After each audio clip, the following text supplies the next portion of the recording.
Good evening, everybody, and welcome to the March 30th, 2022 Select Board meeting. I'd like to call this meeting back into session from our executive session at 7 o'clock this evening. And if everybody could stand for the Pledge of Allegiance. I pledge allegiance to the flag of the United States of America and to the republic for which it stands, one nation, under God, indivisible, with liberty and justice for all. All right.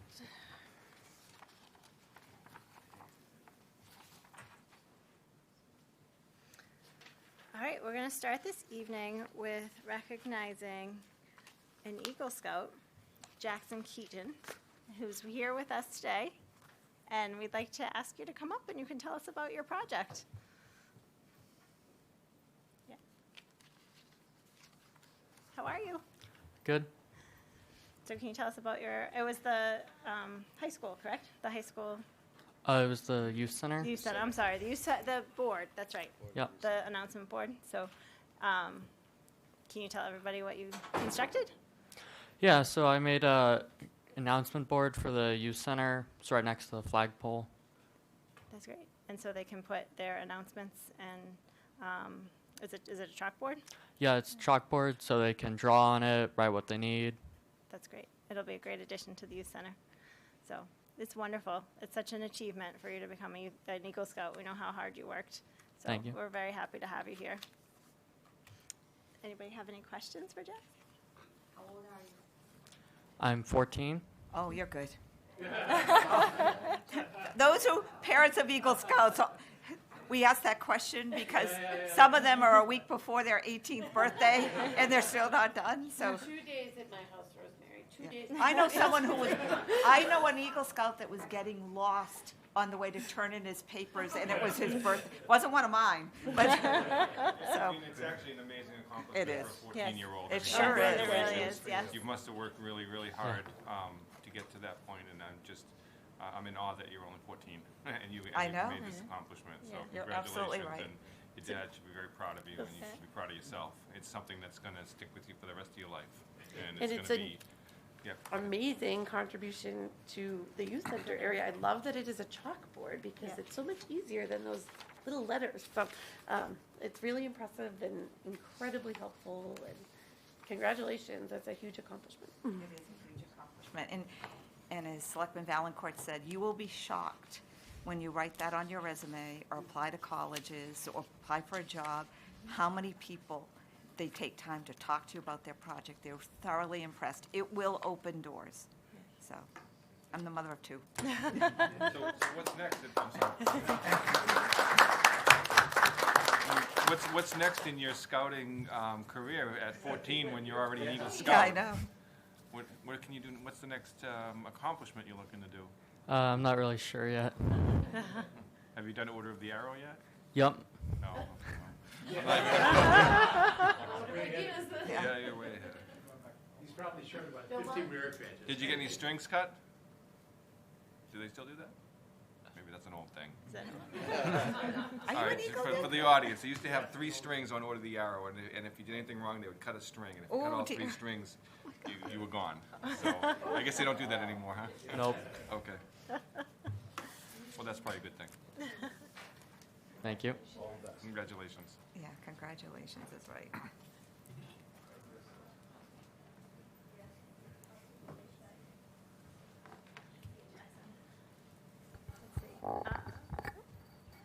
So in recognition of completing your Eagle Scout project by designing and constructing a new announcement board and donating it to the town for use at the youth center, your leadership, dedication, and hard work in making this improvement to the youth center are greatly appreciated. Thank you for your community service on behalf of the town of North Andover. Thank you so much. Do you want to do a picture? Can you? Will you come to- Yeah. I wish I brought my Boy Scout badge. Yeah, I wish I wore it. I wear it. I know, you need one. It's really nice. Okay, where are we going? Are you? you have a first aid badge in case I fell in?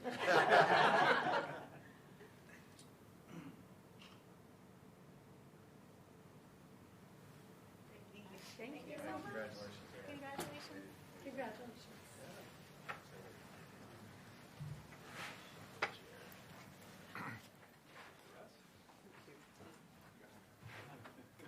Thank you so much. One of my favorite.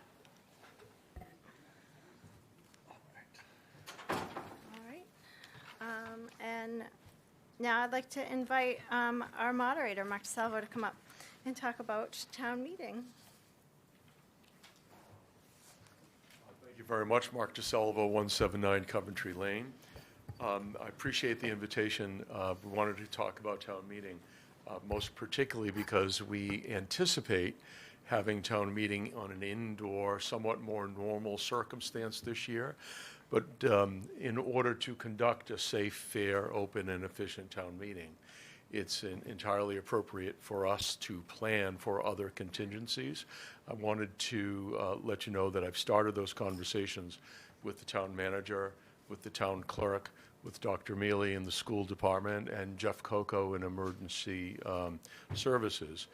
And those conversations revolve around the circumstance of our town meeting. As you know, town meeting attendance is driven by controversy, and there is some expectation that this coming annual town meeting might have some articles and interest that may be considered controversial by some in our community.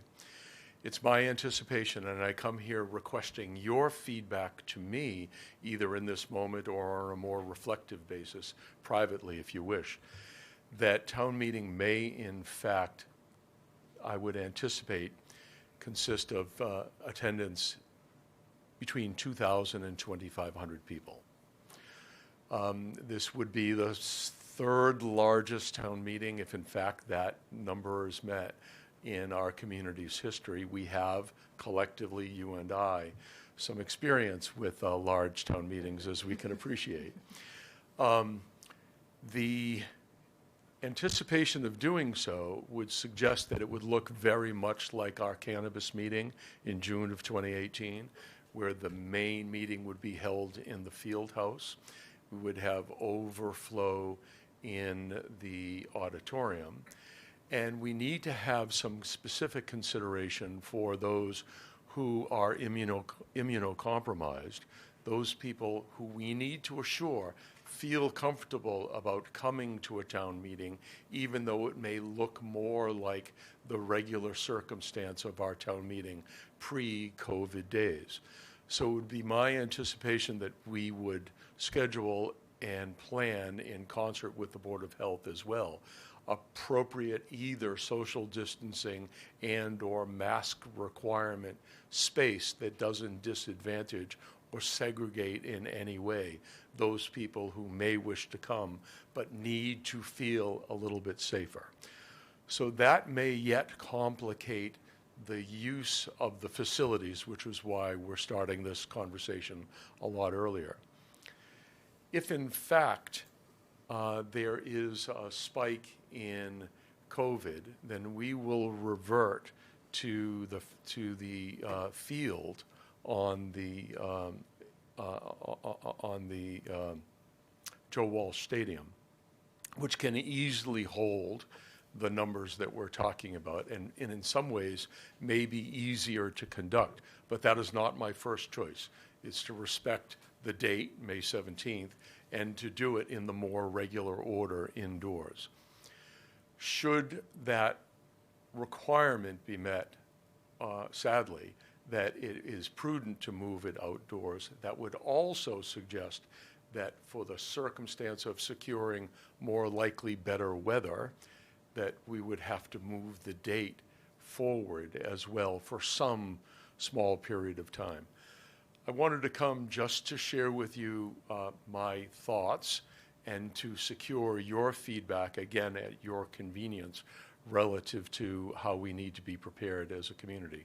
Because our job is to make sure that all are informed, all have the opportunity to contribute if they choose to come to town meeting, so that they feel comfortable coming to town meeting. And I believe collectively, we make better judgments as a community in that circumstance. Any questions or queries that I might be able to answer? And you have 3 minutes to speak. I just want to let you know. No, that's only 2 minutes. I'm sorry. I'll open up to the board. Any questions? I do remember when we did have it in the field house, and it might have been, as you said, on the cannabis.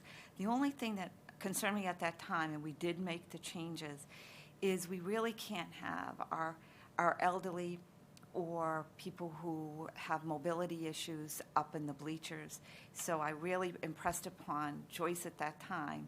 I said, we have to have plenty of seats, regular seats on the floor. Yes, and you'll recollect that's exactly what we did. And we did do that. No, Yes.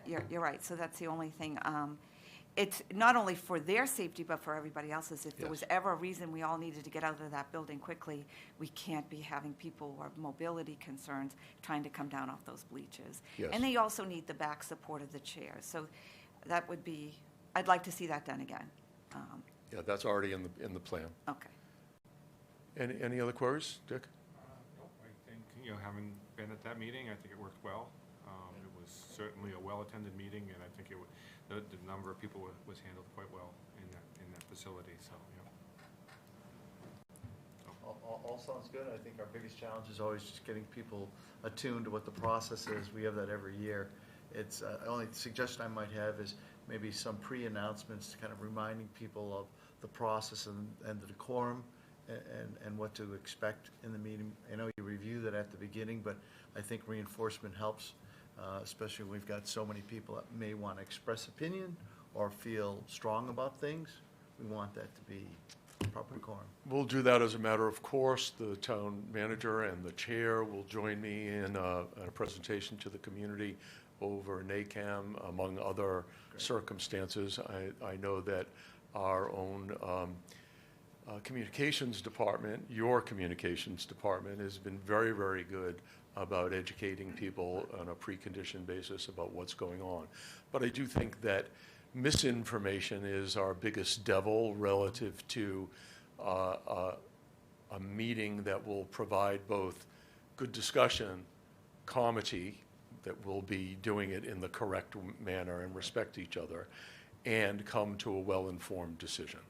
No matter what that decision is, the importance of the regularity of town meeting is that people feel that they've been heard and that the best interests of the community have been fulfilled. Mark, I have to tell you what it sounded like when you said, it sounded like have comedy. I'm like, oh, we'll have plenty of that, not to worry, with the There is a T in there, I know. comedy, but occasionally we might provide some comedy. I hope none of us here are the butt of the joke, unfortunately. Thank you, I appreciate it. We've got a lot of work to do. There's going to be a complicated circumstance because of that likelihood, but we'll do it for the community like we always do it for the community. Yeah. Thank you very much. Thank you so much, Mark. Enjoy your Appreciate it. meeting. Good evening.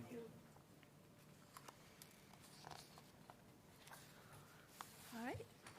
And now we would like to invite our DPW Director, Jim Sanford, and Assistant Director, John Borghese, to give us an update of the current and upcoming DPW projects.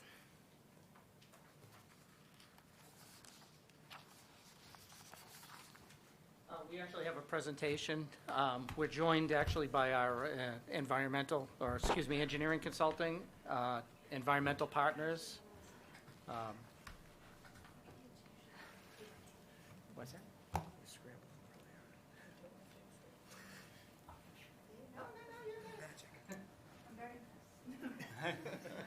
We practiced beforehand, so. Use that executive session. Yes. So as I mentioned, I'm actually joined, John Borghese, of course, and Jim Fitzgerald and Margo Schoenfelder. They are our engineering consultants. They've been helping us out with the gas emergency. What we wanted to do is we try and do this in the spring, just before construction season. which actually started today. We actually, the contractor mobilized to the site, which is very helpful, given that we have a short construction season, so hopefully the weather will hold out. As you may recall, that was contract 2A, which is north of Waverly Road. So I'll get into the details of that, but I did want to go over the annual roads program just briefly. I wanted to talk about the Route 125 sewer project, and then we'll go into detail about the gas restoration, road restoration projects. The current schedule, we've laid that out. We have some design concepts that we want to just share with you. We're hopeful that, as we've mentioned in the past, we're not just trying to pave the roads. We're trying to improve the areas as much as possible. And that means correcting ADA issues, as well as safety issues with the roadway. So we have some designs that the engineers will share with you. With that said, let me just get right into it. This year is going to be challenging for a couple of reasons. We all know about inflation. We've all seen the gas prices. Unfortunately, construction materials are heavily weighted on petroleum projects. Our asphalt price from last year, which is the contract 2A, it's already gone up 15% this year from last year's bid. And that's because it's tied to the liquid asphalt price, which is a petroleum product. We haven't done bids yet for this year. I was going to get into the schedule of that a little bit. So we have some ideas, and the way we've laid out the plan is we're going to try and offset some of those costs, but ultimately we're faced with it just like everybody else. In addition to that, one of the things that we've seen is supply chain shortages. I'll jump right into the Route 125 extension project. As you know, it's a continuation of the project that we received MassWorks funding, as well as the Amazon redevelopment. They've contributed, and along with the sewer that was the sewer funding in town that was approved a few years back. This is the second phase of the project. It involves force main construction, as well as a sewer pump station, and we're providing lateral services so that the abutters along 125 can tie in once the sewer pump station is up and running. I mentioned one of the supply chain issues.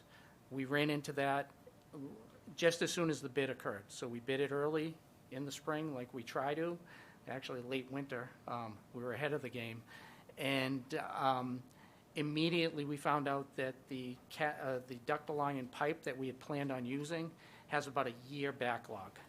So we didn't think that was a good idea to wait a year. So fortunately, we decided to switch to plastic pipe. It saves some money. We're already under budget, so we're well within budget. It should go a little quicker, and it's readily available. We actually planned, we kind of thought there might be some supply chain issues with that, so we actually bid as an alternate with the ductile iron. So we didn't have to rebid, so saving time is really important in these projects. That's not to say that we're not going to hit more supply chain issues further down the line with the pump station construction. But as of right now, the project's on schedule. We hope to have all the pipe in the ground by the end of summer. I think it's a little aggressive, and then the pump station to follow. And then they can start, Amazon can connect in, and so it's a very exciting project. We think it's good economic development. We want to get going with it. There will be traffic disruptions. You've seen it on 125 before with the first phase. Hopefully it'll go smoothly. As far as pipe over the prior? I was going to ask. our preference would have been the ductile iron, and we were struggling with this last year. There's nothing wrong with the plastic pipe. I mean, it's got longevity. It's really more so that because it's in Route 125, we would have preferred the heavier pipe, but performance-wise, it should be fine, and it should have very good longevity. These are deep pipes for the most part. It's below 5 feet, so it's below the frost. And a lot of it is on the shoulder or outside of the shoulder, although I understand that Amazon is, they have some off-site improvements that they're going to be doing, and that's part of why we needed to get in the ground, so they can get their improvements done, they can open, and we can get on with our sewer construction, and then they're ultimately going to pave a section of the roadway. I think that's part of their plans. Yeah, I should have mentioned, I mean, feel free to jump in on questions as I go through this. The annual roads program, we lost time last year. We absolutely did. COVID definitely hurt us. We also had some issues with the tree program, with the contract 2A as far as the amount of tree removals and the tree hearings. So we did lose a little bit of time. We're trying to make that up this year and to offset some of the costs that we do expect once we do these asphalt bids. So what we've decided to do is actually combine Contract 2B Waverly Road, which is part of the gas restoration project, with our annual roads program. Our thought process is that if we're giving more bulk with the asphalt, hopefully we'll get a better price, just because, rather than bidding out a small project. And we usually try and take this approach, but this year the two projects will be separated. The annual roads program is heavily weighted towards Great Pond Road. It's been in the program for a long time, little sections, and now we're combining and we're getting a big chunk of it done. There will be other projects within our CIP. We have the fiscal year 23, so there'll be a number of roadways that we'll include as well, once approved at town meeting. Most likely, given the amount of projects that we have this year, most of the fiscal 23 work will be done in the spring, fall of next year. And then we'll start the process all over again. With that said, maybe we can just go right over to the PowerPoint presentation. I just want to go over the contracts. You may recall that we did break the gas restoration into 5 projects, 5 contracts. We've completed Contract 1. Contract 2 was north of Waverly Road that we started last year. And we've actually broke Contract 2 into 2 projects. Waverly Road will be a separate standalone that we're going to bid with the annual roads program. And we have some design changes, and that's really why we wanted to separate it out. So we'll show you those in a few minutes. To save time for some of the time that we've lost with the project, the overall construction, you may recall that the gas company came in 8 months after the emergency, and they had to do some compliance issues. Really, it cost us about 8 months to a year. To make some of that time back up, what we've decided is we're going to go out to bid with Contract 3 and 4. We're going to combine them together and, again, hopefully get good value with the bulk of the project and a little less, I guess, coordination with just having one contractor for 2 contracts. It'll make for a little bit bigger of a project, but we've already walked the area, and we think a lot of the area is a little less challenging than Contract 2. Contract 2 was very challenging, as you know, from the trees and the sidewalks. So that'll probably be bid sometime in the fall, I think. That'll be bid in the fall. The bulk of the work will start next year and probably go into 2024 as well. We'll see the progress we can make next year. Hopefully we'll have an early spring and get out there early, because that's key, because we do have a short window. And then in 2024, we'll finish off with Contract 5, which is essentially just Main Street. The reason we broke out Main Street on its own contract is ultimately we were hoping that we could time it with downtown improvements, use the funding that we got from the gas company with maybe some grants. We're still hopeful some of that can come through. We're obligated by the gas company agreement to finish all of our work by 2024. We did try to get a further extension on that, just in case the downtown improvements take a little longer. But at this point, it's in the schedule for 2024. If it has to be, we just do a simple overlay so that we're not wasting too many funds. But we are obligated through the agreement, and we really want to finish that off. So I think that's the overview of the schedule. I'm happy to answer any questions on the schedule. Question on Sure. Funding, so you answered one of my questions. The funding is still coming from the settlement from Columbia Gas. Is that in jeopardy at all of running out of funding based on the increased cost these days? Are we still okay with that?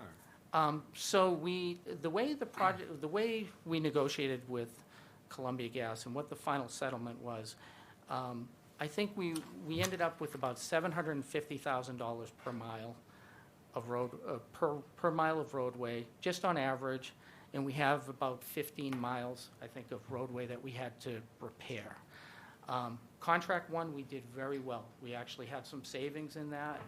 Contract 2, we started seeing some of the problems in that the ADA issues were a lot more extensive, and rather than just leaving them, we've been attacking them. But in general, we have that $750,000 that has to cover survey, engineering, and construction. So as we go through these road projects, when we look at each individual road, we don't go over that, the totality, we don't go over that amount. Because if we run short on the early contracts, by the time we get to the end contracts, that wouldn't work. Completed, yeah. So one of the, and this is kind of key, because we've taken this approach all throughout, where we're actually making a lot of decisions in the fields. And as we meet with the residents, and we do that for every contract, we have resident meetings out on the site. Everyone has wanted concrete sidewalks for the most part, vertical granite curbing. It's just not in the budget. So we have these trade-offs throughout construction. And I really have to I really have to applaud our project engineers, Curtis Johnson and Kelly Messer. They have done a fantastic job trying to balance so that we stay within budget.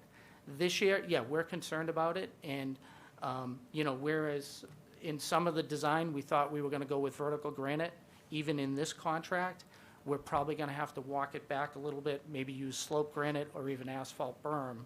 And the other thing that we're doing is that if there's an area, let's say a sidewalk that isn't that bad, we're leaving it. We're going to be faced with those decisions. So we'll know more once we actually go out to bid. But we have a budget. We're making sure that we're not going to run out of funds before the end. The only other thing I would mention is that we do have our annual roads program, and we do try and leverage some of those funds along with the sidewalk funds. As you know, the gaps in the sidewalks, we're trying to fix those, and now's the time to do it, so when we're in an area. When you say our annual roads program, are you talking about the Chapter 90 money? It's Chapter 90, so we have about $850,000 Chapter 90. We also, the town appropriates another $400,000 within our annual budget. And what's the difference between sloped granite? Is it just what it says? It's got a little slope to it? It is, so. Versus vertical? Yeah, so which it's can cut your ending. tires when you roll over it when they're brand new? Yeah, if you stay within the lanes, it shouldn't cut your tires, it doesn't jump out. Oops. But it's, the thing with, we like to use vertical granite on major roadways, and where a sidewalk, and sidewalks are a big part of this project. Safety it's paramount. When you don't have that separation from the sidewalk to the roadway, especially on a major road, you really like to use vertical granite because it gives that barrier a little bit more for the pedestrian safety. The slope granite is actually considered mountable, and you've seen it. People throughout these project areas park on the sidewalks. So they drive up on the vertical granite and they park their two wheels on the sidewalk, which, we'd like to stop that completely. It's not nearly impossible. But we've been trying to use vertical granite where it makes sense. And we would prefer all sidewalks be vertical granite. The reality is we're going to use an awful lot of slope granite and asphalt berm. If we could just go to the next. So trees became a big issue in Contract 2. We had the tree hearing, and the board put it to us that if you can save trees, please do. So in contract 2A, we were able to save, I think, 7, the engineers have gone back to the drawing board, and so they've saved 7 more trees. Again, a lot of them were unhealthy. The ones that are saved they're healthier trees.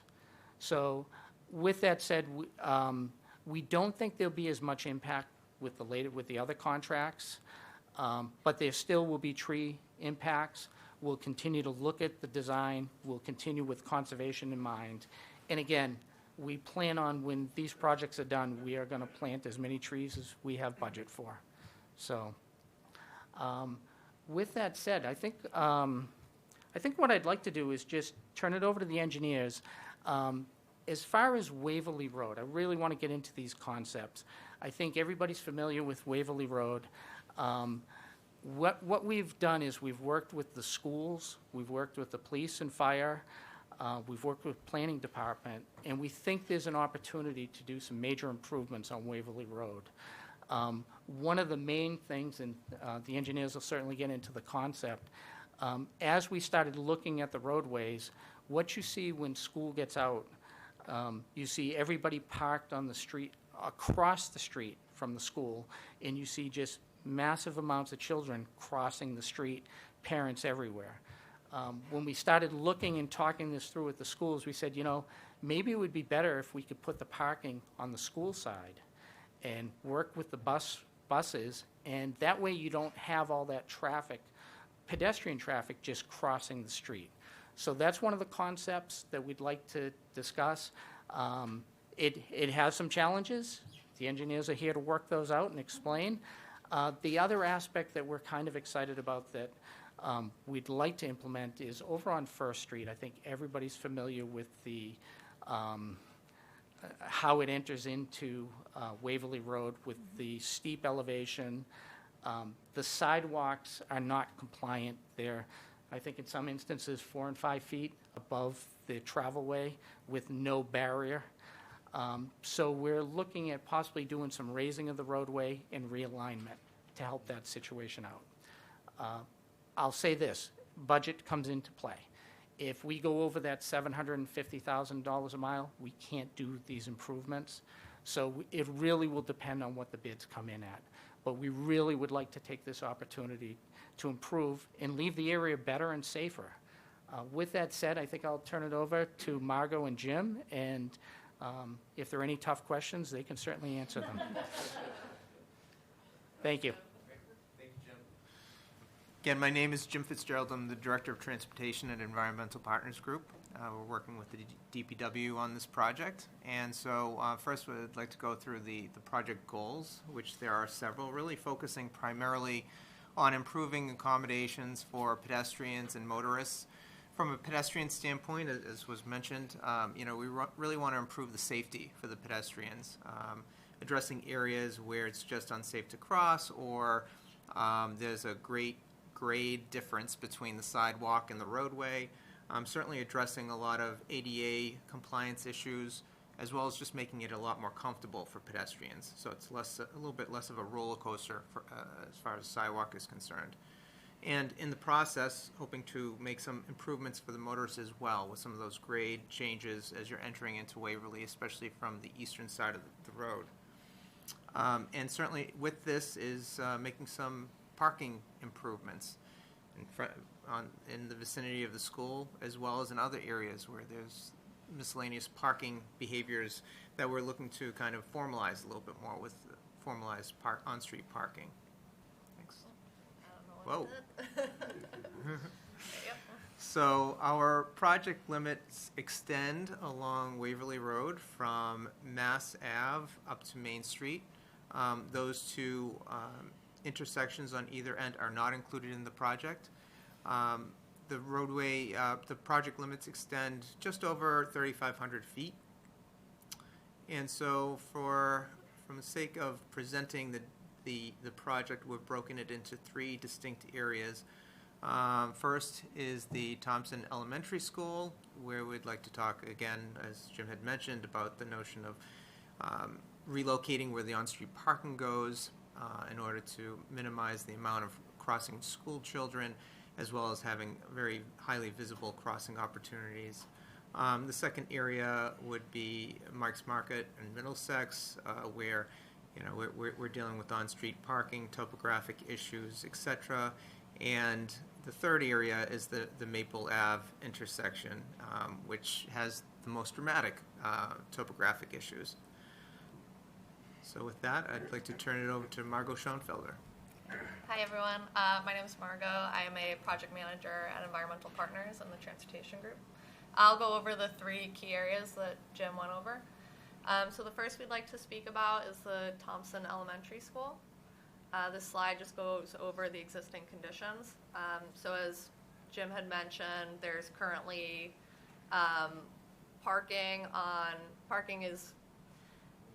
people are parking on the other side of the street, even though there's not parking there. And you can see they're doing it on the grass area, and you can even see on the aerial that it's resulting in erosion and dirt where there used to be grass. So this is not only a non-ideal situation for the property owners, but also given that it's across the street, it's resulting in a non-ideal situation for the parents and the students as well. The second issue is that there's really one major crossing point for the school, and it's currently not up to typical standards for a crossing, especially one in a school area.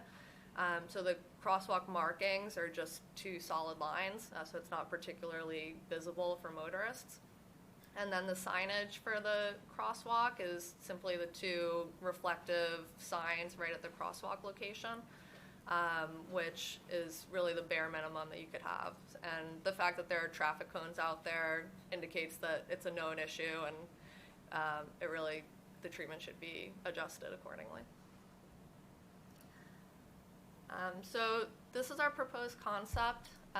We are providing, hold on, let me see. All right. So the project would reconstruct the roadway in this location, as well as reconstruct the sidewalks to provide consistent 5-foot sidewalks on either side that are ADA compliant.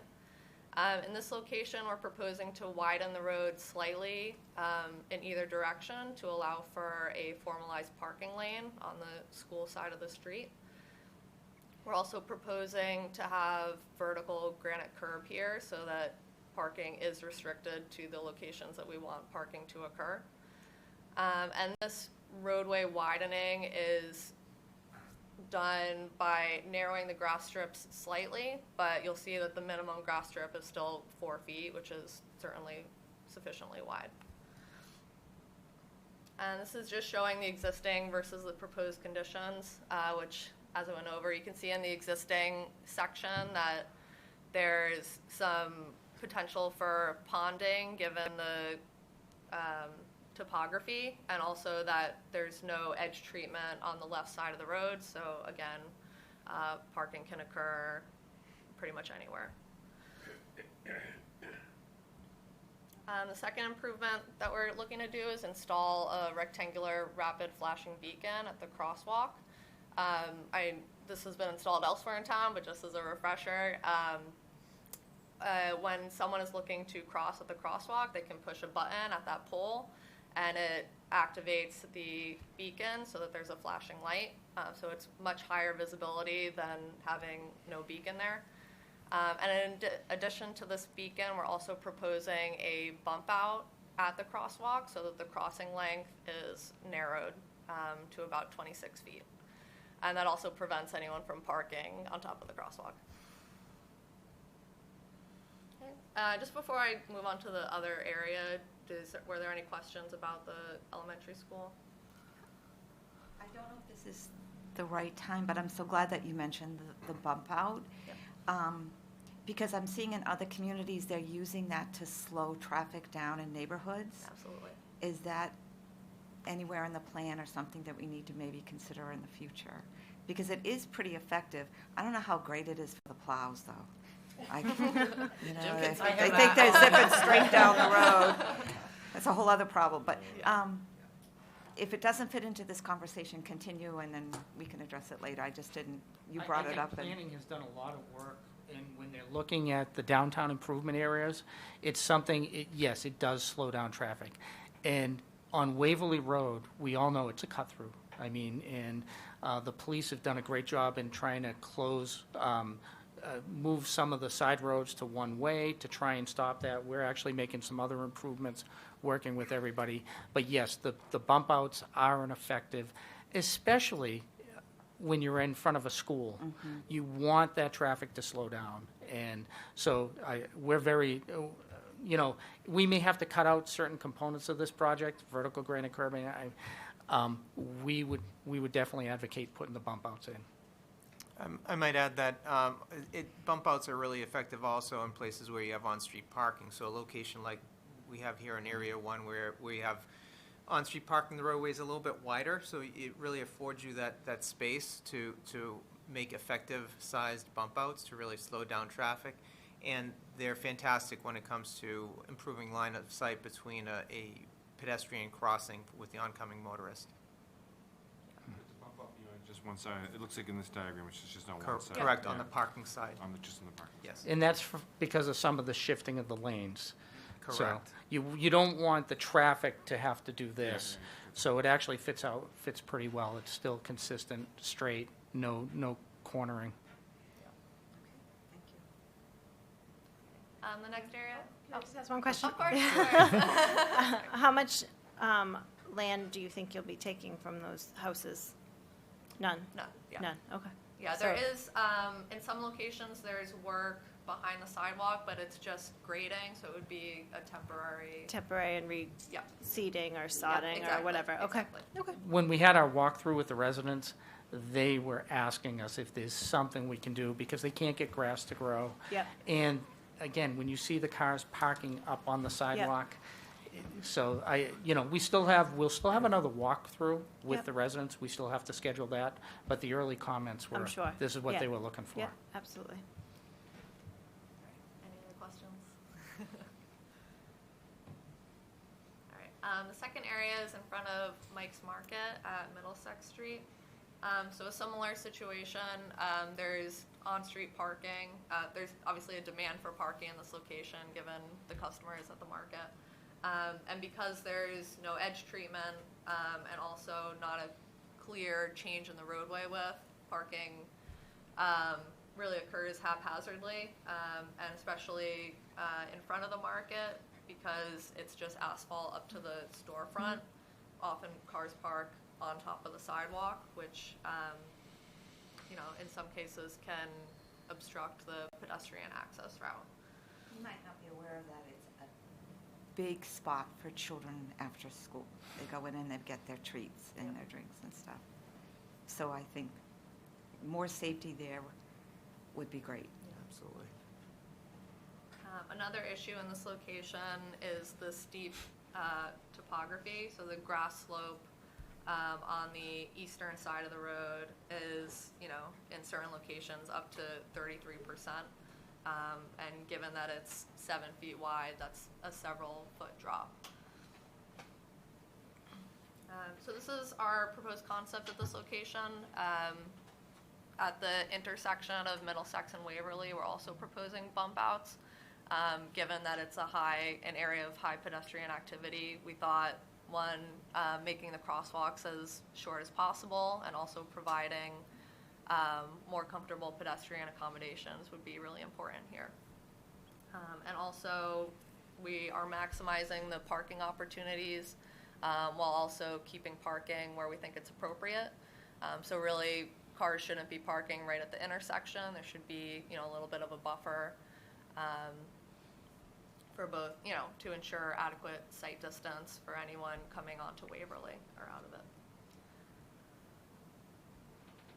And I'll just go over the existing versus proposed conditions here. We had to get a little creative in this location in order to make all the accommodations accessible under ADA.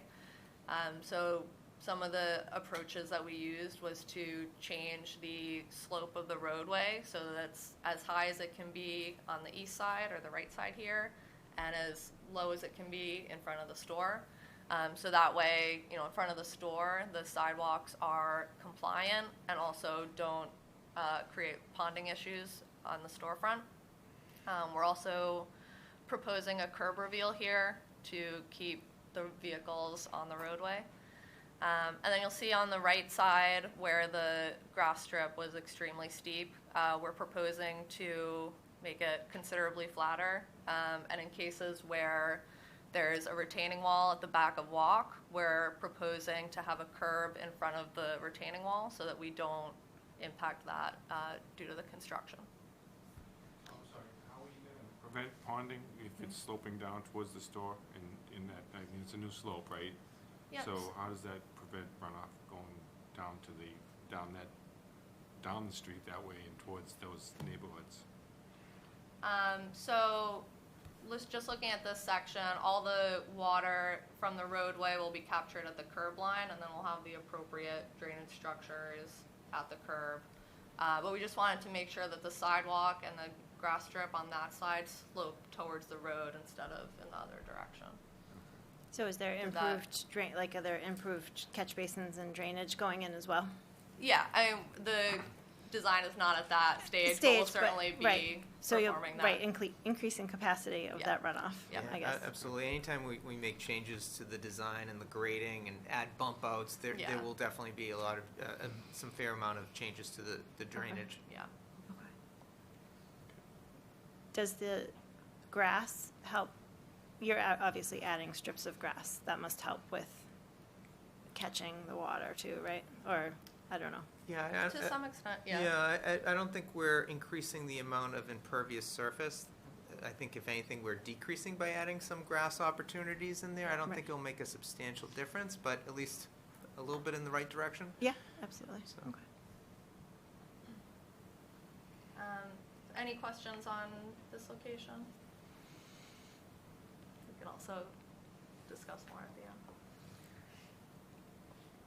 All right, and the best for last, the Maple Ave intersection.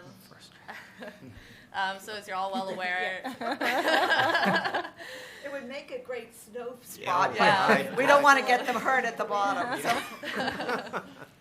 Yeah. So not only are the grass strips in this location very steep, the roadway itself, Maple Ave, is extremely steep, up to 18% right at the intersection. So that's not only an issue for motorists, but also the sidewalk follows the grade of the roadway, so it's not even close to being compliant. Also, the pedestrian crossing length at the intersection is approximately 80 feet, which is definitely substantially longer than we would want it to be. Especially on quite a slope. Yeah. Doesn't look bad in the picture. The same thing. That first ride as a young driver going up that hill, it's like, I bet. you're just wondering if they're going to make it to the top. So this is our concept here. It's tough to tell the full extent of the changes from a plan view, but I'll go into the topography in a second. But we are substantially shortening the crossing length by 45 feet to now 35 feet by pulling in the northern side of the intersection and adding a good portion of vegetation. So how we're planning on making this area accessible is to raise the profile of Waverly as much as we can without impacting the property owners on the west side of the street. So we're not looking to have all the runoff from the roadway go into their properties now. So we really raised it as high as we could while ensuring that any driveways or grass area remain sloping into the roadway so that the drainage stays where it should. So in addition to raising Waverly up, we are also bringing Maple Ave down. And it's not fully captured in this section, but really there's this hump on Maple Ave that if we just continue this a couple, 10 or 20 more feet, we reach existing by just shaving off that hump in the road. So from 18%, we bring it down to 7 to 8%, which is going to be way better. This shows a section that's not quite at the intersection, but along Waverly, adjacent to it.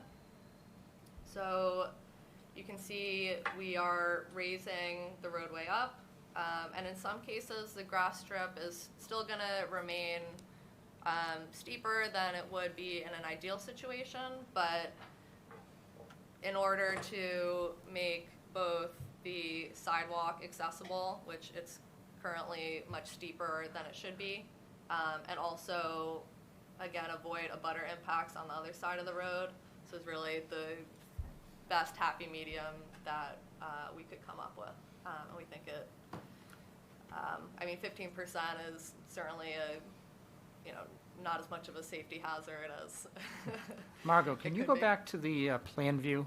Yeah. I wanted to absolutely. point something out on the First Street, on Yeah. how that comes in as well. Yes. So now we're making that more controlled. Yep. So Jim brings up a good point. So currently, because the existing conditions are so open, it's really not clear who drivers coming from Maple Ave and First Street who has the right of way to come onto Waverly. So now with tightening up the intersection, it's clear that drivers coming from First Street have to stop and then wait for, make a right, stop before they make a right. So it's clear that people on Maple Ave have the right of way. And it'll also be easier for those turning from Waverly onto those side streets to navigate through that intersection. Would we put any kind of signage there, like a yield sign or a stop sign or anything? Or would just the conditions as they are be enough to be that indicator? We would certainly, if we were adding stop bars, which are shown here, we would add stop signs, yeah. Yeah, okay. That was it for the 3 locations. So pending any feedback we receive this evening, we're hoping to proceed through the engineering of this project and hopefully, as Jim mentioned, put it out to bid with the annual roads program in May or June of this year. So it's looking like a 1-year duration will fall. What does that mean? So start in the fall and Yep. terminate in the fall, or? Yeah. It would extend, it would absolutely extend into next year. There's just so much to this. One of the things that you really doesn't capture, doesn't do it justice is how much we're talking about digging up the road Right. and lowering it and then raising it in some other areas. That's a lot of excavation, that's a lot of material. We don't, listen, if fall, we try and get as much work done as we can in the fall. It's going to be balancing. Once we, first we have to get the bids and then we'll have a better idea. So I look at these projects and they all seem really critical to me as someone who drives through that area a lot. And I understand that we may not have the money to do it to this degree. How does one then go about picking and choosing what the most important pieces are and what can we do? Does it make sense to push it out so we can't? I don't, it's hard to make the decision to sacrifice any part of this. That's an excellent point. And those are some of the struggles, especially this year. We know this would have been challenging anyways. This year, it's just especially tough. We started talking a little bit about that. Maybe we have to cut out the curbing. Maybe we have to go to a berm. I was thinking more, maybe we take some of the pieces now. So for instance, I really want to get the parking in the school area. If I'm looking at it, I'm going to say the school area is probably the most important. The Maple has always been, it's a challenge to plow. It's a challenge to anybody who drives it. Just the free form of it coming off of First Street. I'd say that's a high priority, but that's also where probably the most and hardest, the most difficult construction is. At the very least, we want the road paved. We want the sidewalks improved. We want, we can incorporate some of the crosswalks with the rapid beacons. In fact, John's working on putting those in other areas around town. We think they're very effective. So let's get the bids in. We'll evaluate what the most cost-effective is now.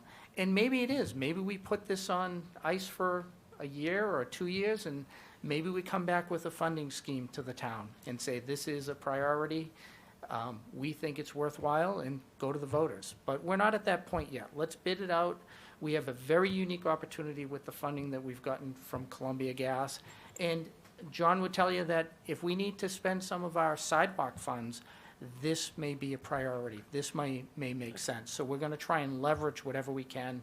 We'll certainly be back before the board once we have these bids in hand to update on this. And the other aspect is we haven't had a full resident meeting. And those resident meetings, because they're there every day, they come up with ideas that, hey, what if you did this? But right now, I'd probably say the curbing is probably going to be the first thing that we may have to ice or reduce down. And we'll make, it'll be a challenge for sure. Amazing. So thank you all for your work. Any other questions? We do offer, again, our website, is it MV Gas? Yes. Well, we actually have for residents who have concerns about it, they can email directly. It's right on, and then it'll go to the project engineer, Curtis Johnson. And he's, because the resident input has been very valuable on this project. So, Thank you all so much. Thank you. We really appreciate all your work, and these are things that residents see like immediate impact. And I think you're right, we're in a unique situation with the gas impact, with the gas money from Columbia, and tying as much as we can to make those improvements is awesome. It was great. So thank you for all your hard work. We appreciate it. thank you. Thank you. Thank you.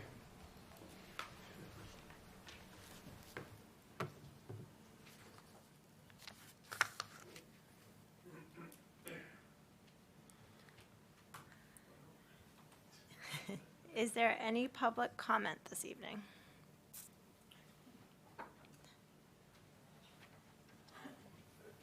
Stan Lippert, 43 Stonecliff Road. It's interesting, the order of the agenda tonight, because I had thought that I would be able to make some public comments prior to Mr. Stanford's presentation to talk about other things I think about our roads and highways in North Andover.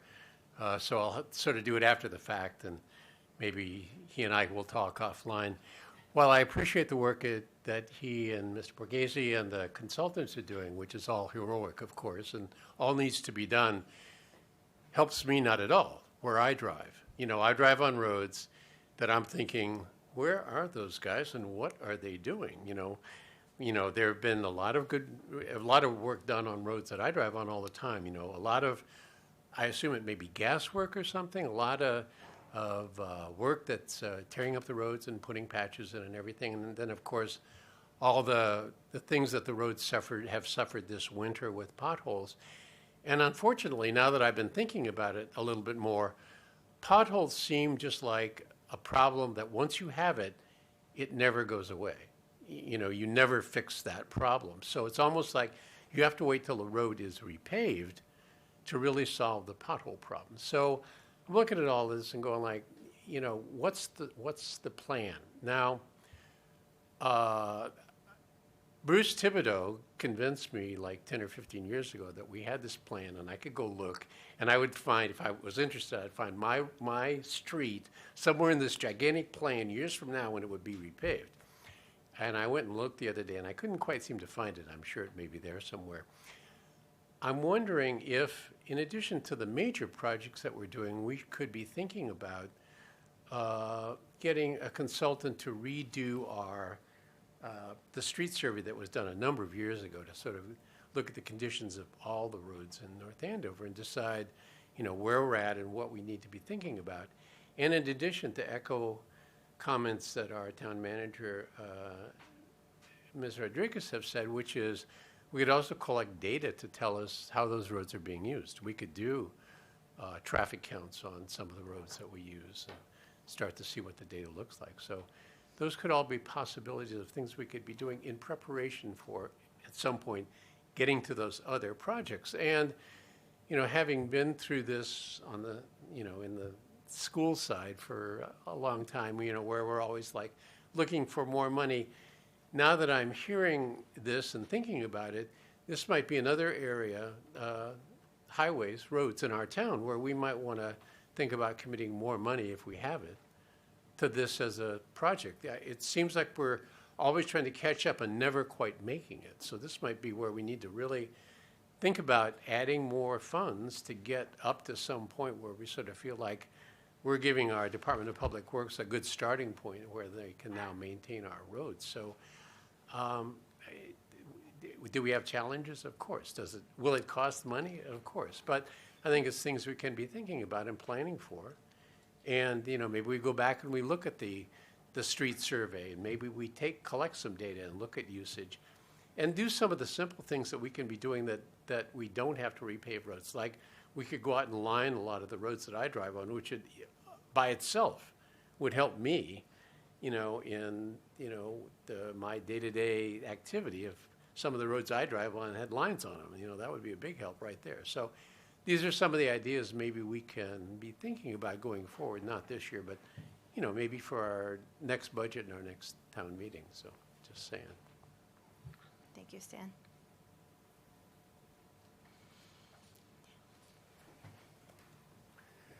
Hi, Bill Callahan, 23 Lyman Road, North Andover.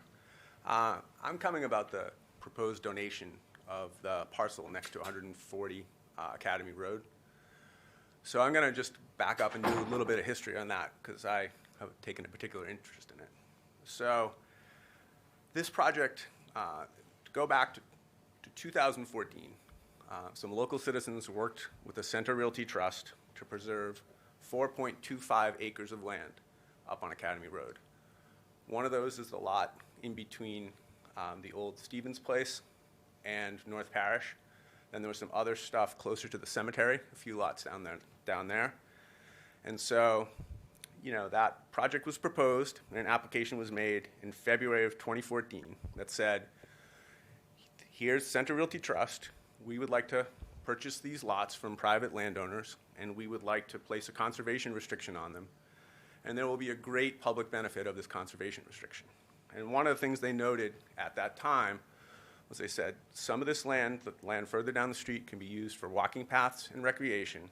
And they said, in this room, in March of 2014, they said, the Center Realty Trust will also build a parking lot next to 140 Academy Road that would have a great public benefit because there's not a lot of parking there. They said the same thing to the Finance Committee in 2014 when I was on it. And so it came to town meeting, and it was a busy year, and it did not get discussed at town meeting. But it passed, and it was funded. And, the land was purchased by the Center Realty Trust from the other folks. And then later, the paperwork was done to place the conservation restriction upon it. And so the conservation restriction on the lot in question, the one next to 140 Academy Road, changed from what I thought the intent was and what I say the plain language of the chair of the CPC at the time said, which is Center Realty Trust will build a parking lot here. To Center Realty Trust may, at its sole election, if it elects to, put a parking lot there. And so a few years later, I just thought this project was dragging. So now that I'm on the Community Preservation Committee, I asked, and the Center Realty Trust came up and said, we have no intention of ever putting a parking lot here, unless, there's some development maybe with the Grange building, but we don't have that. So now we're a couple years forward, and essentially, if you were to walk by this parcel, it has a fence around it. For all intents and purposes, it looks like it's part of, the lot at 140 Academy Road. There has never been any public access to it because the way the conservation restriction is written says that the public may not go on that land unless there is a parking lot. So it's kind of, it's preserved and it can't be built upon. And that may have been, a decent use of taxpayer funds to purchase that land. But it hasn't been used in that public way. And so now I think we find ourselves in a situation where the Center Realty Trust would like to divest themselves of their holdings for a variety of reasons. And they're asking to donate this land to the town, which I would argue the town has already paid for. Back in 2014, when they gave the money to the Center Realty Trust to purchase the land. So my concern is that, after 8 years, there's been no public use of this lot. And if the town is able to accept this lot, I'm very concerned that the way the conservation restriction is written would not allow that land to be used for public benefit. And it would continue to have, a fence, a wall, and be inaccessible to the public. And so, I would just say, I don't know enough about law to be able to say, how stringent that conservation restriction is. But I think it's an important consideration that, there's an opinion, by somebody, by a lawyer, maybe the town council, to look at that and say, what are the rights of the public to use this land under the existing conservation restriction? Which, now it's kind of like an interesting flip, because now the town holds the conservation restriction, and the Center Realty Trust owns the land. And so now the Center Realty Trust is saying, here you go, North Andover, you can have this lot, and we'll give the conservation restriction to someone else. But the conservation restriction is pretty stringent, and I just want to make sure that, that public benefit's going to be there. I have heard in discussions over the years that the lot is not suitable for a parking lot, and that's fine. If it can't be built, it can't be built. I just think that I would not want to see the town, take this donation, have this change in ownership, and then still, have the lot remain in its current condition, and inaccessible to the public, who I would argue believed that they were buying the right to be able to have use of that land when they spent $570,000 in 2014. Madam Chair, I will be presenting this article later. Okay, so we can discuss it then. Yeah. It would probably make sense to discuss it when we get we'll to the discuss agenda it item, then. but yes, I will be presenting it later. Okay. Thank you very much, Bill. I appreciate it. Thank you. Any other public comment? No? Okay. We will move on to our consent items. We will be accepting the donation of the announcement board from Jackson Keaton, our new Eagle Scout, to the Youth Center. We'll be accepting the donation from Ridgewood Cemetery of 10 lots for veterans. We'll be accepting donations from youth sports groups for new fields facility fund, and that's from the North Andover Soccer Association. We'll be receiving $22,200. North Andover Booster Club, $9,500. North Andover Lacrosse Association, $2,610. And the North Andover Youth Baseball, $5,350. And I will entertain a motion to accept these items. I move to accept all consent items. I'll second that. I have a motion and a second. Any discussion? No? All those in favor? Aye. Okay, thank you so much to everyone, to Ridgewood, to Jackson, and to the youth sports groups. And I will take a motion so that we can move into licensing. Madam Chair, I wonder if we may have some people here for Oh. new business, might we yeah. be able to take that a little bit out of order? If Yeah. there's anybody Oh. here for, There are people here for Licensing too, I can't tell. I don't know who's, let's see, I can't tell here. yeah, We've got Yeah. we have licensing, all right, too. fine, Okay, that's fine, just, okay, I can't tell. no, just give her the option as the chair. no. Okay, Do- It's hard to tell who's who. yeah. Motion to move into licensing. Have a motion and a second. All those in favor? Aye. Great. We are in licensing. All Over to right, you. We are in licensing. All right, so we have an application for a common Vindler license from Starbucks Corporation for a Starbucks coffee to be located at 419 Andover Street. And we have somebody here to speak to it? Yes, sir. Thank you, Madam Chair, members of the board. My name's Dan Brennan. I handle permits and licenses for Starbucks. I work for DPP Design Consultants out of Andover. So I'm here for a new common victual license for the drive-through Starbucks being built out. The original intent was it was going to be a relocation of the store that we have over where Fuddruckers used to be. But we're actually going to keep that store, and so this will be an addition to the town. The interior would have 42 seats, 16 seats in a small patio area. Store's just over 2,000 square feet, and we're hoping to open end of April, the 29th. A month away. Yeah. A month away. We have in our package all of the full sign-offs, everything's here. Didn't know if there are any other questions or concerns from the, thank you. You answered the question I would have asked you, what's happening with the other store? Oh, okay, yeah. No, that's a surprise. I was surprised too. I thought it was a relocation. That's not what I was expecting. And you also said drive-through, correct? That's- Yes, Yes. drive-through, yeah. You covered all the. Confirmed that it was a drive-through. Not that there's any interest here, right? Just saying. Okay, great. Well, I have a motion and a second. All in favor? Aye. Pass 5-0. Thank All you. set? Thank you. Thank you. Good All luck. right. And our next item is an application from, Golden Seal. yeah, let's see here. From Azim for a common Vindler's license at Golden Seal Apothecary at 70 Main Street. Do we have someone to speak to that?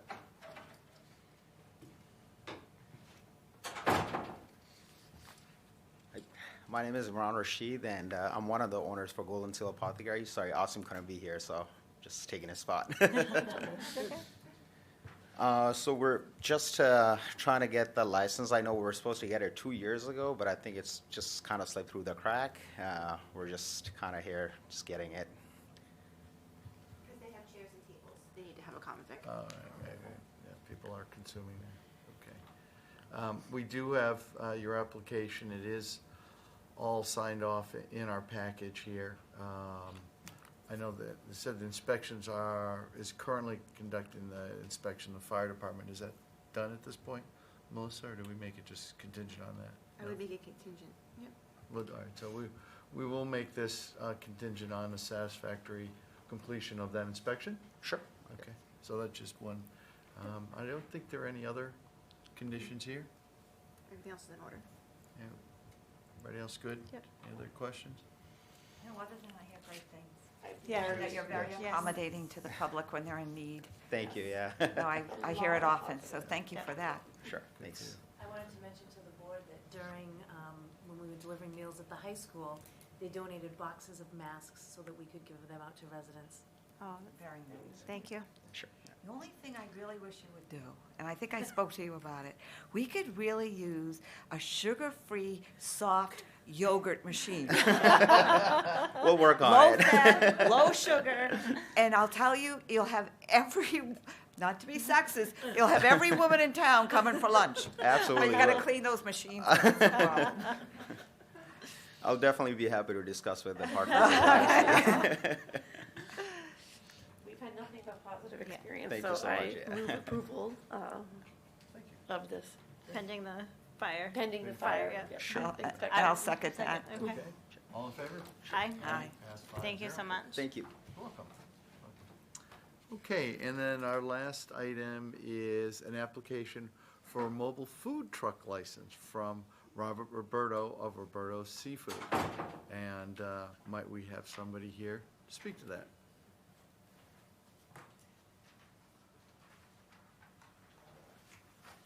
Good evening, everybody. I'm Bob Roberto from Roberto Seafood. Nice to meet you all. I sell here in the summertime during the farmers market, and I've been selling here for a few years with a mobile food permit. I do it in a few different towns. I'm a wholesale, retail seafood company, and I sell all local, fresh seafood. And how I do it is I usually pull up on First and Main Street. I pull up and I put up a tent, a table, and my fish that is in the coolers, and it's all fresh seafood, well iced. And the Board of Health has checked my seafood and my scales and everything else, so everything's right on the level. I have all my permits and everything, all my insurance, and every other thing that you can possibly think of, I have. The package is complete. Well, I will say that you have delicious fish. We look forward to the weekends that you're here. And Oh, thank you. Your haddock is awesome. It's Thank you. the freshest. My husband loves it. Thank you. Your you're Really definitely. good during Lent right now, too. Yeah. You're definitely a staple in our community, Yes. and we love that you're at the farmer's market, and I love even more that you continue to come. People really look forward to seeing you. Yes, they really do, you know. We're I have a thrilled real to good have you. following here. Yeah. So, The biggest problem is you run out too early. Yes. Sometimes Yeah. you get there and everything's crossed out. Yeah. I know, you're right, you're right. But we It usually does find- happen. We usually find something good, Something, though. yeah. Yeah, I forgot to get my haddock last time, so I had to get tuna, which was just as delicious. Well, that's good. That's a good, good sign. And it's nice to see kind of the different types of businesses that are kind of spawned and the opportunity spawned out of the farmer's market. That's, I think, really kind of the idea of it. So thank you for expanding your business and your perspective in our community. So with that, I'll hear a motion. Thank you. I move approval of the mobile food license for Roberto. Great. All in favor? Aye. Thank you. Congratulations. Have a great evening. You too. Bye-bye. Yes, sir. Don't we have a limited number of mobile food truck licenses? I mean, I'm assuming we had enough to provide Mr. Roberto with one, but I think, did we, I don't know the answer to that. no, didn't we have a vote one year that we were only gonna have a couple? Oh, maybe we can look into it another time. Oh, right. That's what I was saying. So we have plenty to give, but But I I think we did have a appreciate limited. you. We'll look at, make sure that That's a fair thing we're to creative notice. form. It is a growing It is. trend, right? Mhm. And it makes sense. And the diversity, I think, is the other piece of it. You know, it's no longer Such a just, draw. People love love. Yep. yeah, people are looking, it's We'll not get into just, it when we right. Okay, good. talk about that. Well, sorry to say, that's all we have in licensing today. No other new businesses in town. So I'll hear a motion to exit licensing. Okay, Second. great. All in favor? Aye. Back to you, Madam Thank Chair. you. I know, without Smolak, we don't have. Zippity-doo, look Right? at that. So now we'll move out of order. I believe Margie Rothschild is here. And Dave is here. Oh, Dave, you're here too. Yes. All right, we'll take B first. We have some batting cages. We'll let Rick report. Rick's like, Sorry, Rick. So close. I'm always jumping in front of Rick. I couldn't see you, Rick. So David Brown, 35 Old Farm Road, here on behalf of Booster Club, North Andover Booster Club. I'm vice president there. As we've done for the past several years, we'd like to place, well, this year we'd like to place 2 batting cages at McAvoy. They're a tremendous benefit for the youth program. They're also, I also happen to be the freshman softball coach at North Andover High School, and believe me, we make tremendous use of them. The high school teams do, all 3 teams at the high school. I'm very proud to say we have 3 teams this year and last year. So the softball program in town is doing very well and has been for quite a while now. So we'd like to respectfully request to put them up. I don't know if you guys saw the letter I emailed, so you don't need a copy of this, right? I put a lot of thought into where these should go. The one on the left side of the diagram, so if you're looking from the Chadwick Street side to your left, that's where we've had it the last several years. It's kind of out of the way, makes it easier to maintain the property. You wouldn't be growing grass there anyway in that spot. We thought about placing the 2 sort of in the middle, but the problem with that is if you have a failure in the net, then you have the playground there. That's just a bad scene, so we scrapped that idea. It's just not worth the risk. So the best other place I could think of to put it is where I drew it on the diagram, which is kind of what you would be very deep right field of field 2, which is the field to the bottom left.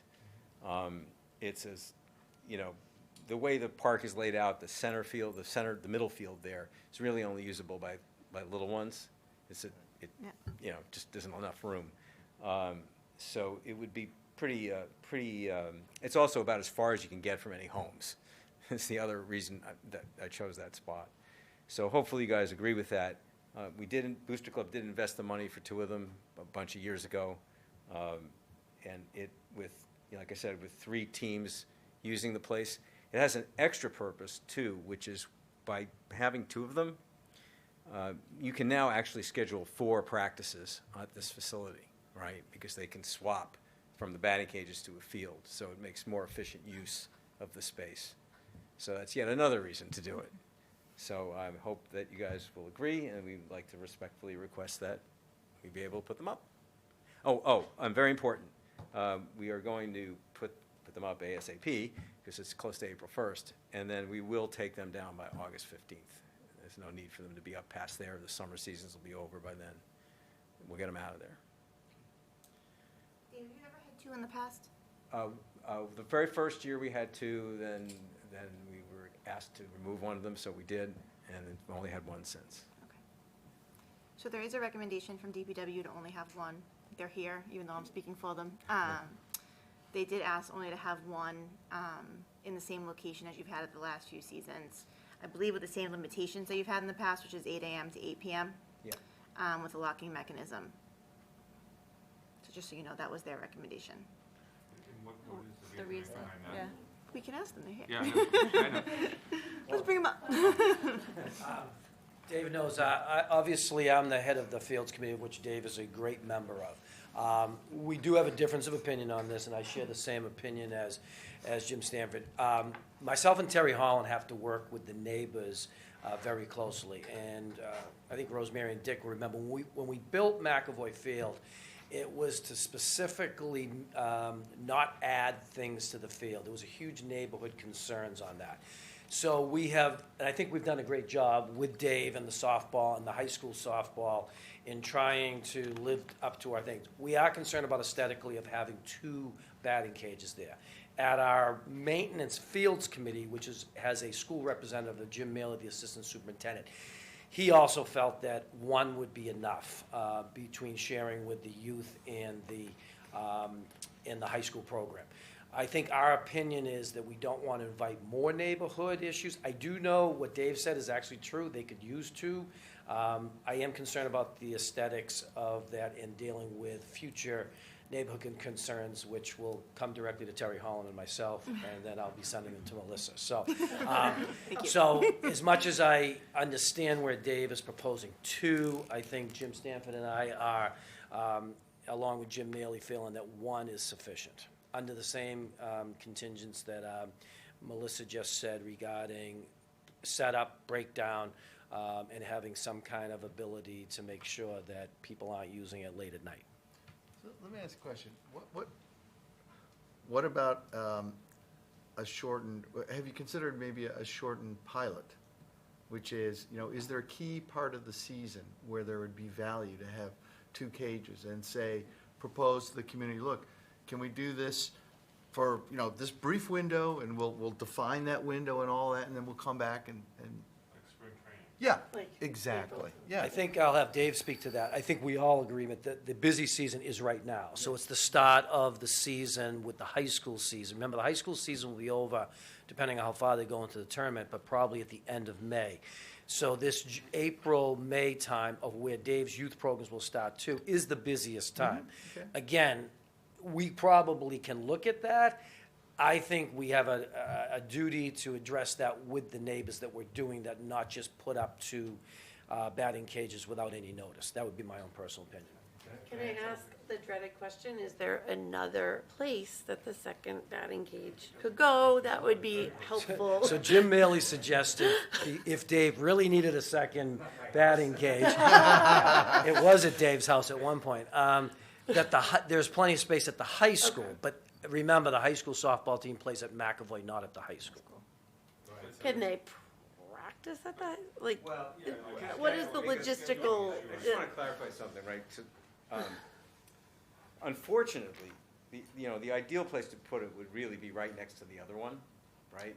But the problem is that the way that land is laid out, it gets too narrow, and it would end up being partially on the walkway. So it's not practical to put it there. That the point I wanted to make is where I'm suggesting we put the other one is it's kind of on the opposite side, right? So there's two ways to look at it. One is, well, now you're. I think you're missing the point, not on this property, a second one on a different property. Oh, I see. Yes. Yeah. Is there another So location? can it be located at the high school as? It could, but I don't think it would have a lot of value there. I mean, they have there's an indoor cage in the gym. So on days when they're inside, they can use, or if the gym is not in use, they could always hit them there. That's the high school team, and it wouldn't help the youth program because there's no youth use there's no youth softball use. But couldn't you schedule like a batting session, a batting cage session during, as a part of a practice? Instead of having field practice, okay, we're gonna have batting practice at the batting cage. At the high school, Okay, not at the high school. And we're just trying to think of creative ways, because you gotta understand, when two of our department heads come and say, maybe not a good idea, we have to kind of take a lot, that carries a lot of weight, Okay. I mean, that could be useful, I guess. I mean, it would be like creating a small little, the thing is, if you just have a batting cage and no other space around it, that's kind of a boring practice for kids. Understood. Where would they put it at the high school? Do you know that? I think Jim was proposing somewhere near in the complex of the baseball field where they have much more So they grass could, area. there's still like Yeah, it field. wouldn't be on the baseball field, No, it'd be to but the sides of it. or You could whatever. still run drills and stuff Would they be next able to it. practice there They as could. well, or might No, that they be- won't. I mean, That's- Dave does a okay. good point. They don't practice there. We moved the high school program to McAvoy. So it would be strictly to go there to use the extra batting lesson, which, like Dick said, I think is something that could make it happen. But then they couldn't practice there. The high school baseball teams are practicing there. But what about on off times to let the, like, youth softball, like, could they use? They could use the batting cage. They wouldn't be using the field. Ever? No, because that field is in tough shape, but it's also permitted to a number of Dave's baseball programs that he runs also, along with the high school program. Yeah, and you can't really put it on the turf. Right. And there's already a Yeah. permanent batting cage there, right, for the baseball guys. There's at the high school field, there's behind the third base stands, there's a permanent one there. Right. To address Chris's suggestion about the springtime use, that is for sure the most useful time, because both the high school is there during that 3-month period or 2.5-month period, and that's when the larger youth program is, because the youth program in the summer is much smaller. So in the summertime, one cage is plenty, right? Like, let's just assume everybody was happy with this. In the summer, 1 is plenty. 2 is what you really need in the spring to do it right. I guess that's. So maybe that's a compromise, right? Maybe we can, as it was suggested, we talk to the neighbors and see, say April 1st, I think, what was your date? Yeah, it would be April 1st through June 10th. So that chops 2 months off of it. Yeah. So. That would actually do the job. That would be great.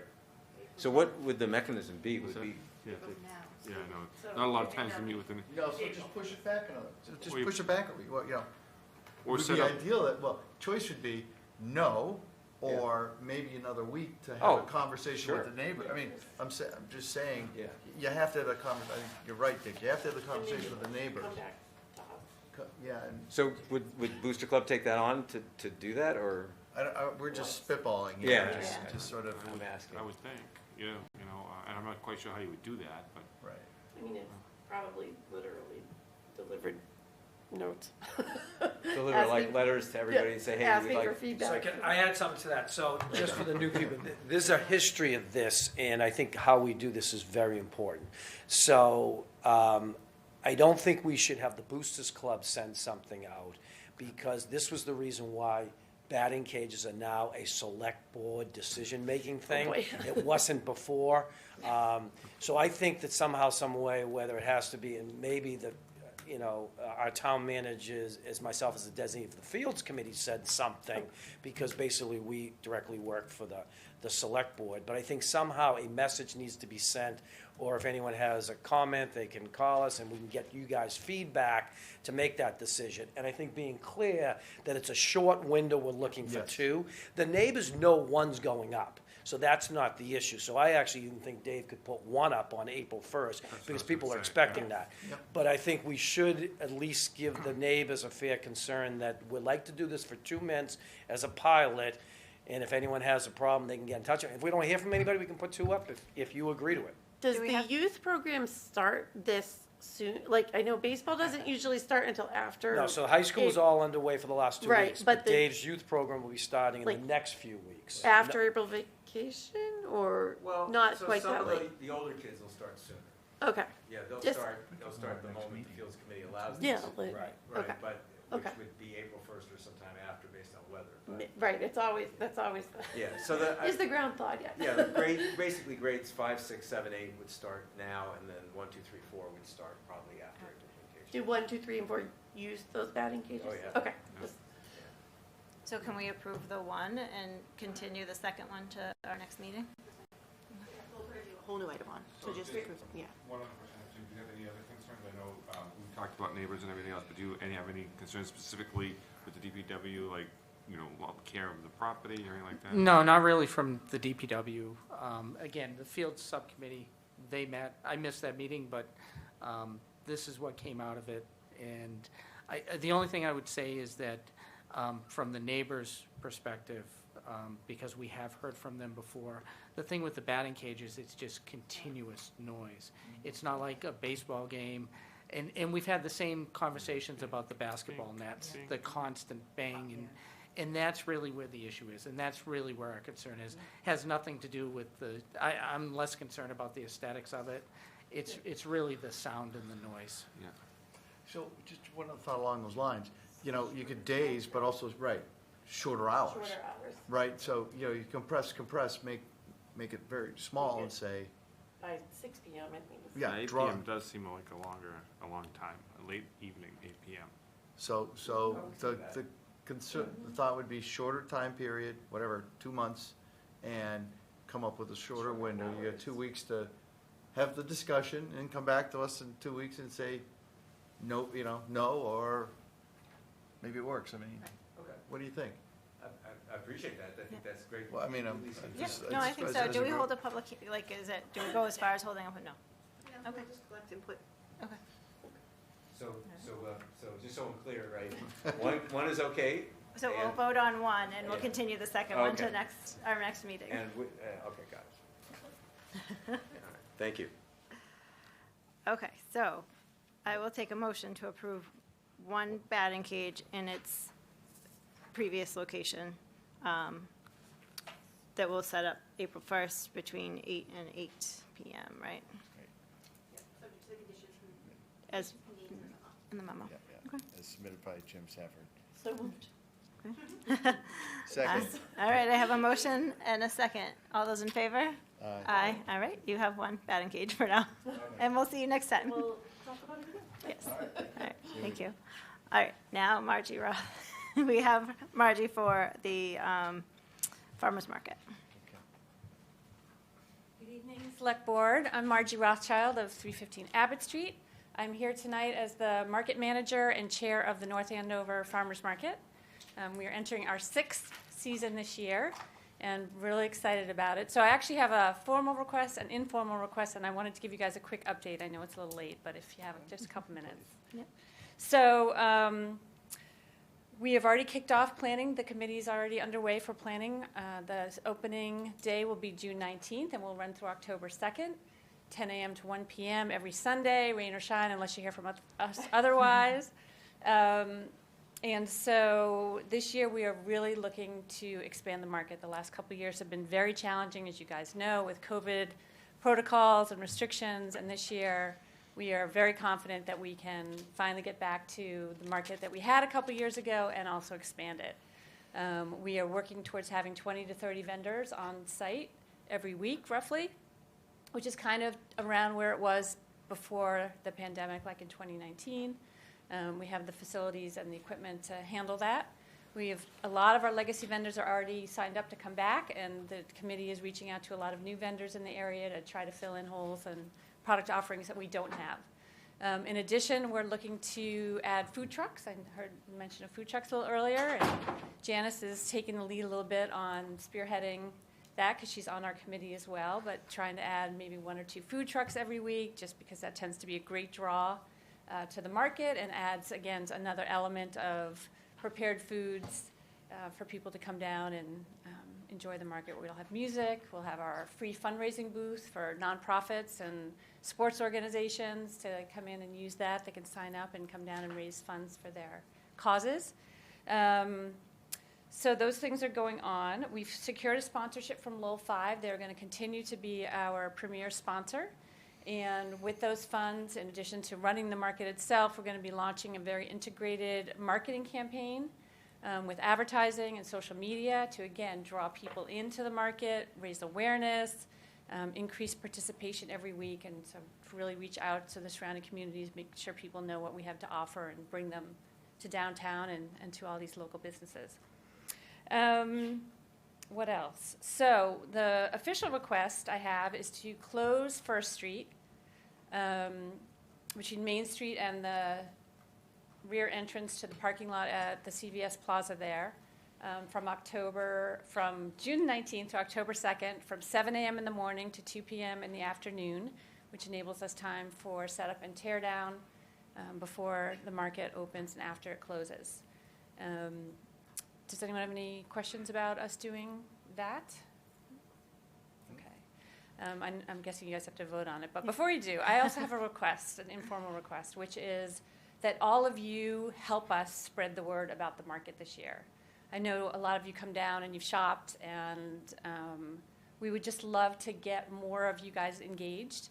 Volunteering is a really important part, getting people to come down and help us with setup and tear down. Getting the bodies there to set up the tents and help the vendors. One of the biggest draws to our market is the fact that we provide tents and we set them up and tear them down, and that requires volunteers. So even if you were to pick 1 or 2 Sundays over the course of the season, which is 16 weeks, and come down and bring your friends and bring a bunch of people and post about it on social media, come down and shop and post about it on social media, like all those kinds of things that, you know, your social followings and your networks can help us spread the word, and we would be really grateful for that. So hopefully you'll just keep that in the back of your mind. We'll obviously be kicking off the season with, like I said, our advertising campaign, but your participation and coming down so we can take your picture and we can post it on our Facebook, like all those little things that kind of help kind of spread the excitement for the market would be greatly appreciated. I'll challenge my colleagues to join me. We will pick a week or 2. Yeah, so we would just love it. Yes. And, you know, we post on Facebook, share our posts. I know the town does a really nice job of doing that. I see that come up a lot when we post. So all those kinds of things would just be really greatly appreciated for this season as well. So thank you. Any questions or? Any questions? No? All right. Thank you so much. I appreciate it. The farmers market's a wonderful addition to downtown. It's so fun.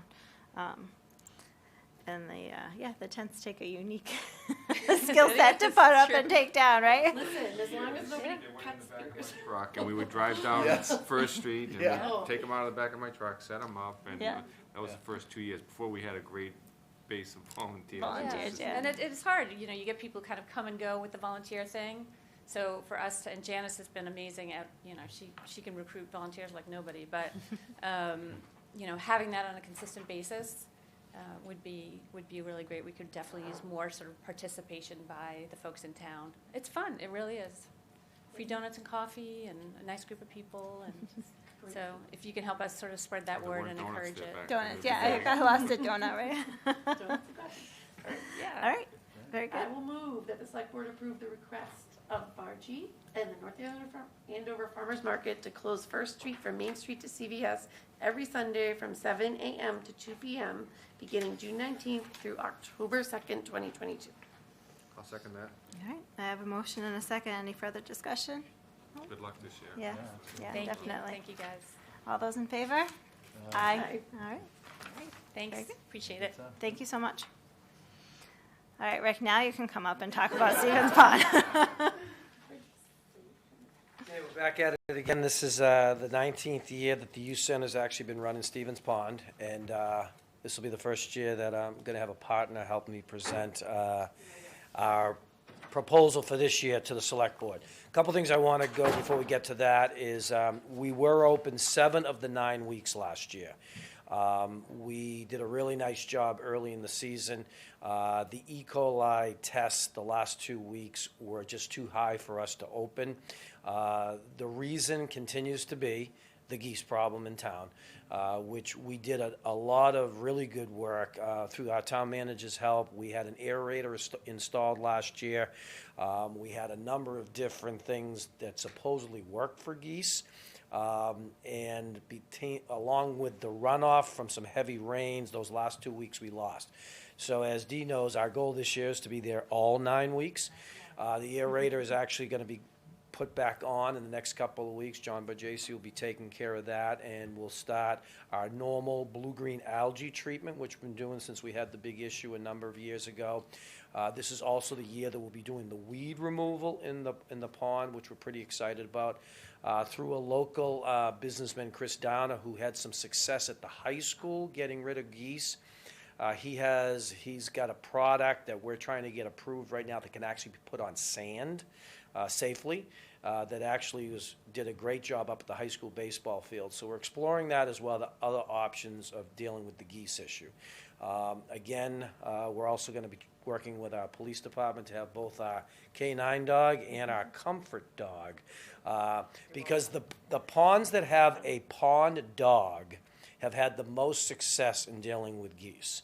So with all the stuff we just talked about, I guess the key is we just need one of you to take home a dog and give it to us for 9 weeks during the summer to run the beach.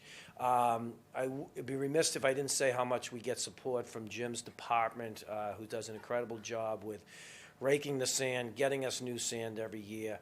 We had our new playground through Lori's great assistance of the newest playground at Stevens Pond. So we actually have 2 playgrounds there now. That has been finished. So the place is looking great. We just need to deal with this E. coli issue. So last year, you charged myself and the town manager to look at potentially a 5-year plan. So for new folks, we have been coming to present to you for a number of years now on a level funded, basically what we charged the year before, as well as proposed costs that could make it somewhat self-sufficient. And each year, through spirited debate, we come down and we pretty much have kept it pretty much the same. So this year, myself, Lynn Savage, and our town manager, Melissa Rodriguez, we have met to come up with a plan of 5 years where we can get closer to making this a self-sufficient. Again, we got to be open 9 weeks. We are still dealing with that. Numbers were a little bit down last year because people were still concerned, obviously, with COVID. I anticipate that our numbers will be back up pre-COVID this year. I think people are feeling pretty good about that. But again, these are guess numbers at this point. But again, we're hoping to have another great year down there. So with that, I'll turn it over to our town manager. I was in charge of the spreadsheets. So. I'm going to start at the end. So if you go to page 6, one thing we want to be really honest about is that we think it's going to cost about $45,000 to run the ponds this season. And so if we wanted to break even in running the pond, it would require us to increase the rates by 25% each year from 2022 through 2026. And I just want to be really candid about that. That's what we would have to do if we were going to break even. We would get to that $45,000 point. And it would take us 5 years to do that. I'm not recommending or suggesting that, but I think it's really important that we have an honest conversation about what's happening.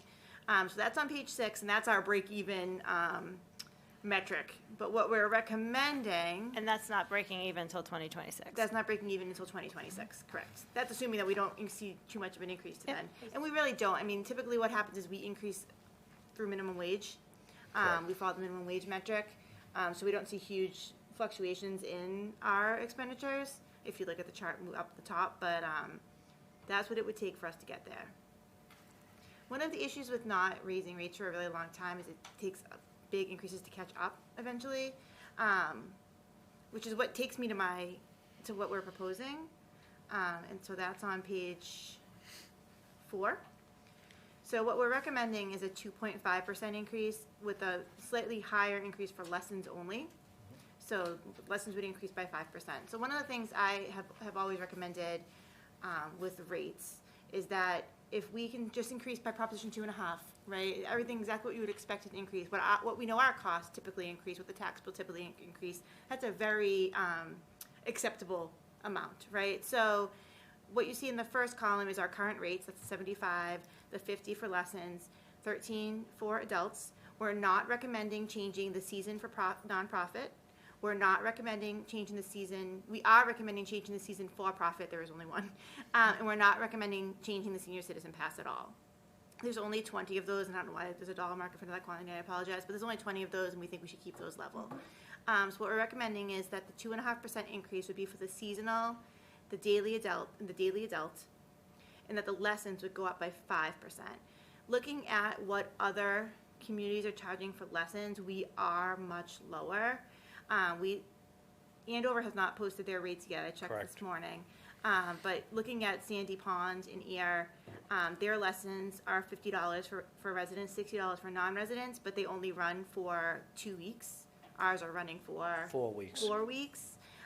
Looking at Boxford, their lessons are 4 weeks for $100. So our lessons, we also compared it with some private entities, which Nick and I kept saying, you can't really compare Cedarville, you can't really compare the Y. We're trying to look at local ponds. But the value of what we're getting for our lessons, I think the 5% increase is acceptable. So if we did this plan in 2022, we would have revenue of $32,921. That's assuming that we sell the exact quantity that we think of. The daily adult may vary, right? Maybe they have an additional seasoned nonprofit come on. I don't know. And in 2026, if everything stayed the same, we'd be at $36,851. One of the things that Rick and I talked about that we think would be really important would be, if you accepted this plan, to accept the entire 5-year plan. Not to say we couldn't revisit it if something changed, but we would like to be able to print out the rate plan for the next 5 years and give it to people when they buy their ticket this year, when they buy it next year, so there's no surprises that there's going to be increases to the rates over the next 5 years. So I think that, we're passionate about being really clear to our residents about what this 5-year plan is, instead of coming back every year with a perceived, they're gonna raise the fees again. I think if we put this in right from if you approve it, and it's part of our package, then people will know it. And again, when you look at the numbers, it's not big time, it's a small amount of money on the whole thing. But I think being very transparent to our residents from the start of the 5-year plan is imperative.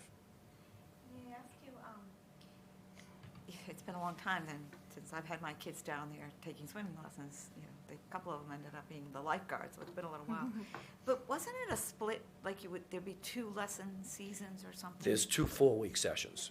Yes, that's okay. So we're open for 9 weeks, but there's 1 week there's none, but we have 2. So 2 4-week, they come Monday through Thursday for 4 weeks. So it would be $50, it would be $100. 50 for the first session, 50 the second. But most people sign up for 1 session. Really? And they actually feel that they get a bit of learning skills how to swim in the 4 weeks. There are some people that do sign up for the 2 sessions just as almost a refresher and keep moving forward on the whole thing. But most people sign up for 1 session. So you get 16 lessons in that. Yes, Yes. 16 hours. That's because it's amazing. an hour lesson. That's a lot.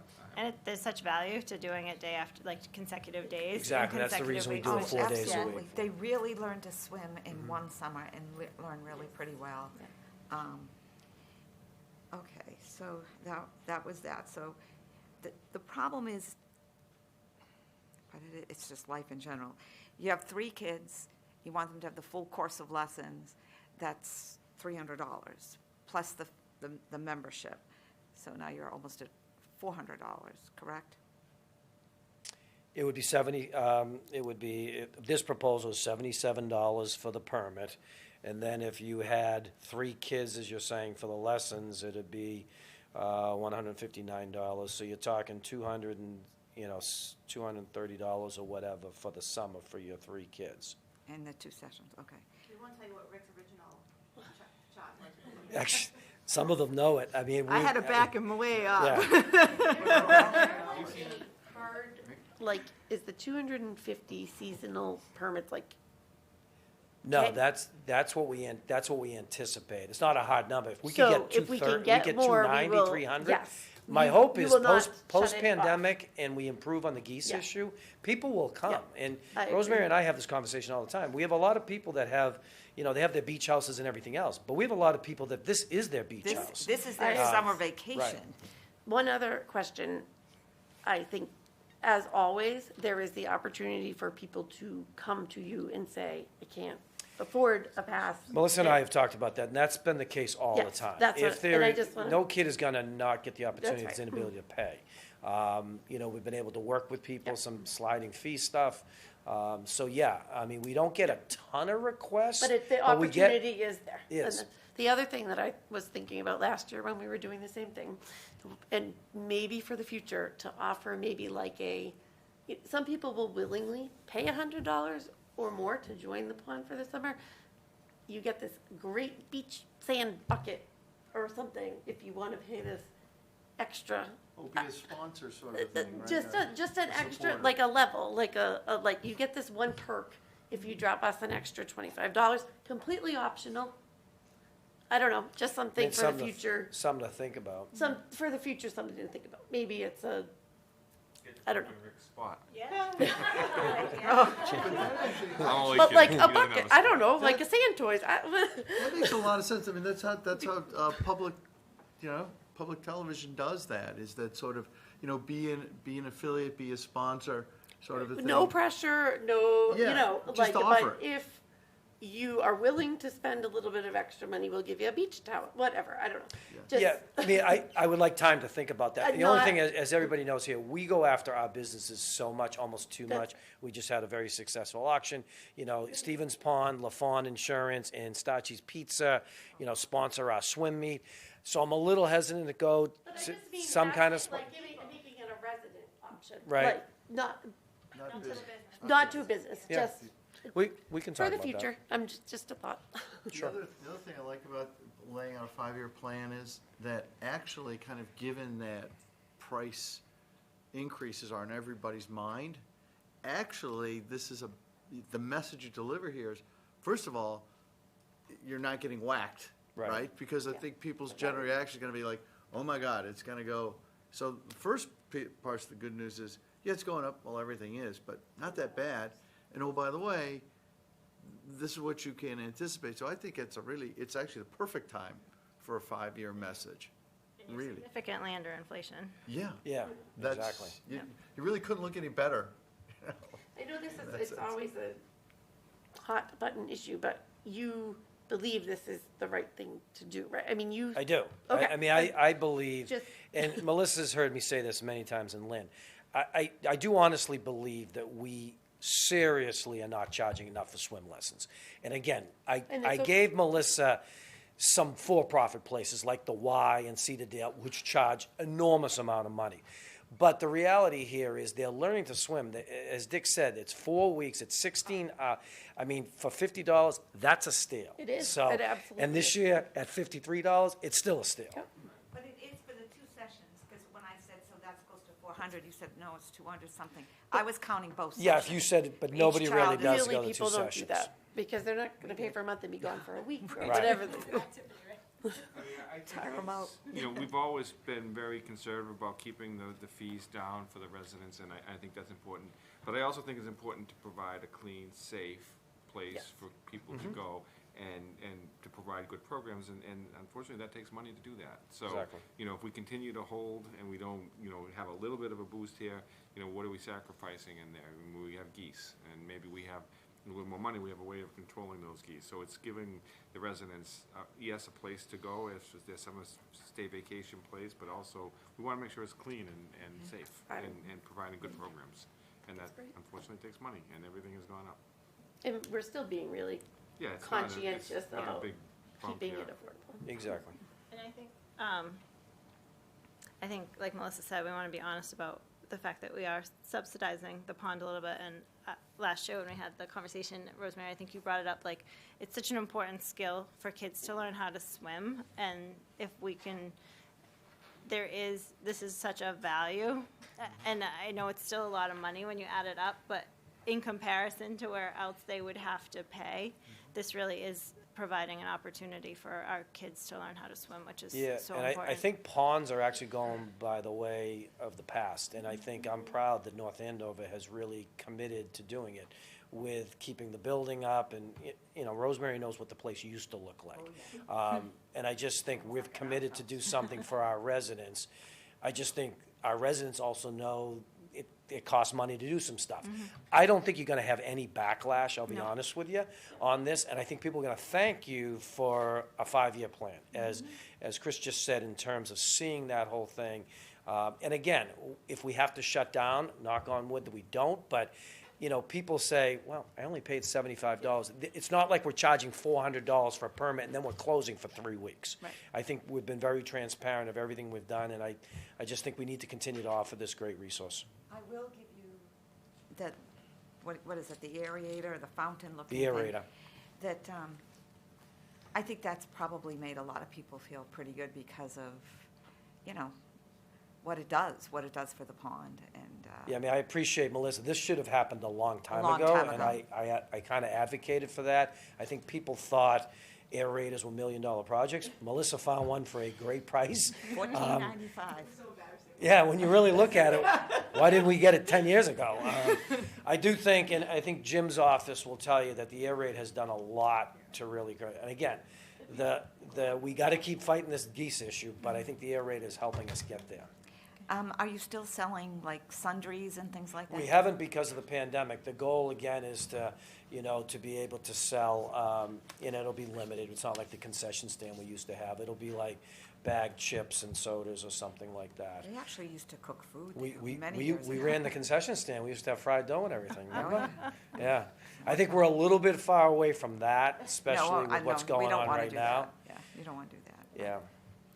We're gonna have the guy with the fish truck come down. Yeah, he's so good. True. Any other questions? So if it would make sense for you to vote the 5-year plan, knowing we could come back and report back next year, I think it would be great to be able to put it with the tickets this year and publicize it. I think it would make people feel good to know. I'd feel good to know, you know, what your next bill's gonna be, yeah. So the motion's a little different, yeah. Yeah, so I'll try to do it. So, Madam Chair, I'll move the select board, I'm going to set the 2022 fees first, as listed in the table on page 4 of the presentation for 2022, and also that we accept the proposed increases through 2026. I have a motion. Do I have a second? And a second. Any more further discussion? No? All those in favor? Aye. All right. Thank you, everybody. Thank you, Rick. All right. So I guess we haven't accepted the FY23 budget. So does anyone have any questions or comments about that for Melissa? Nope. All right, I will take a motion to accept the fiscal year 23 budget. I'll move that the select board approve the fiscal year 23 town manager recommended budget. I'll second that. I have a motion and a second. Any further discussion? No? All those in favor? Aye. All right, we have accepted our budget. Yay.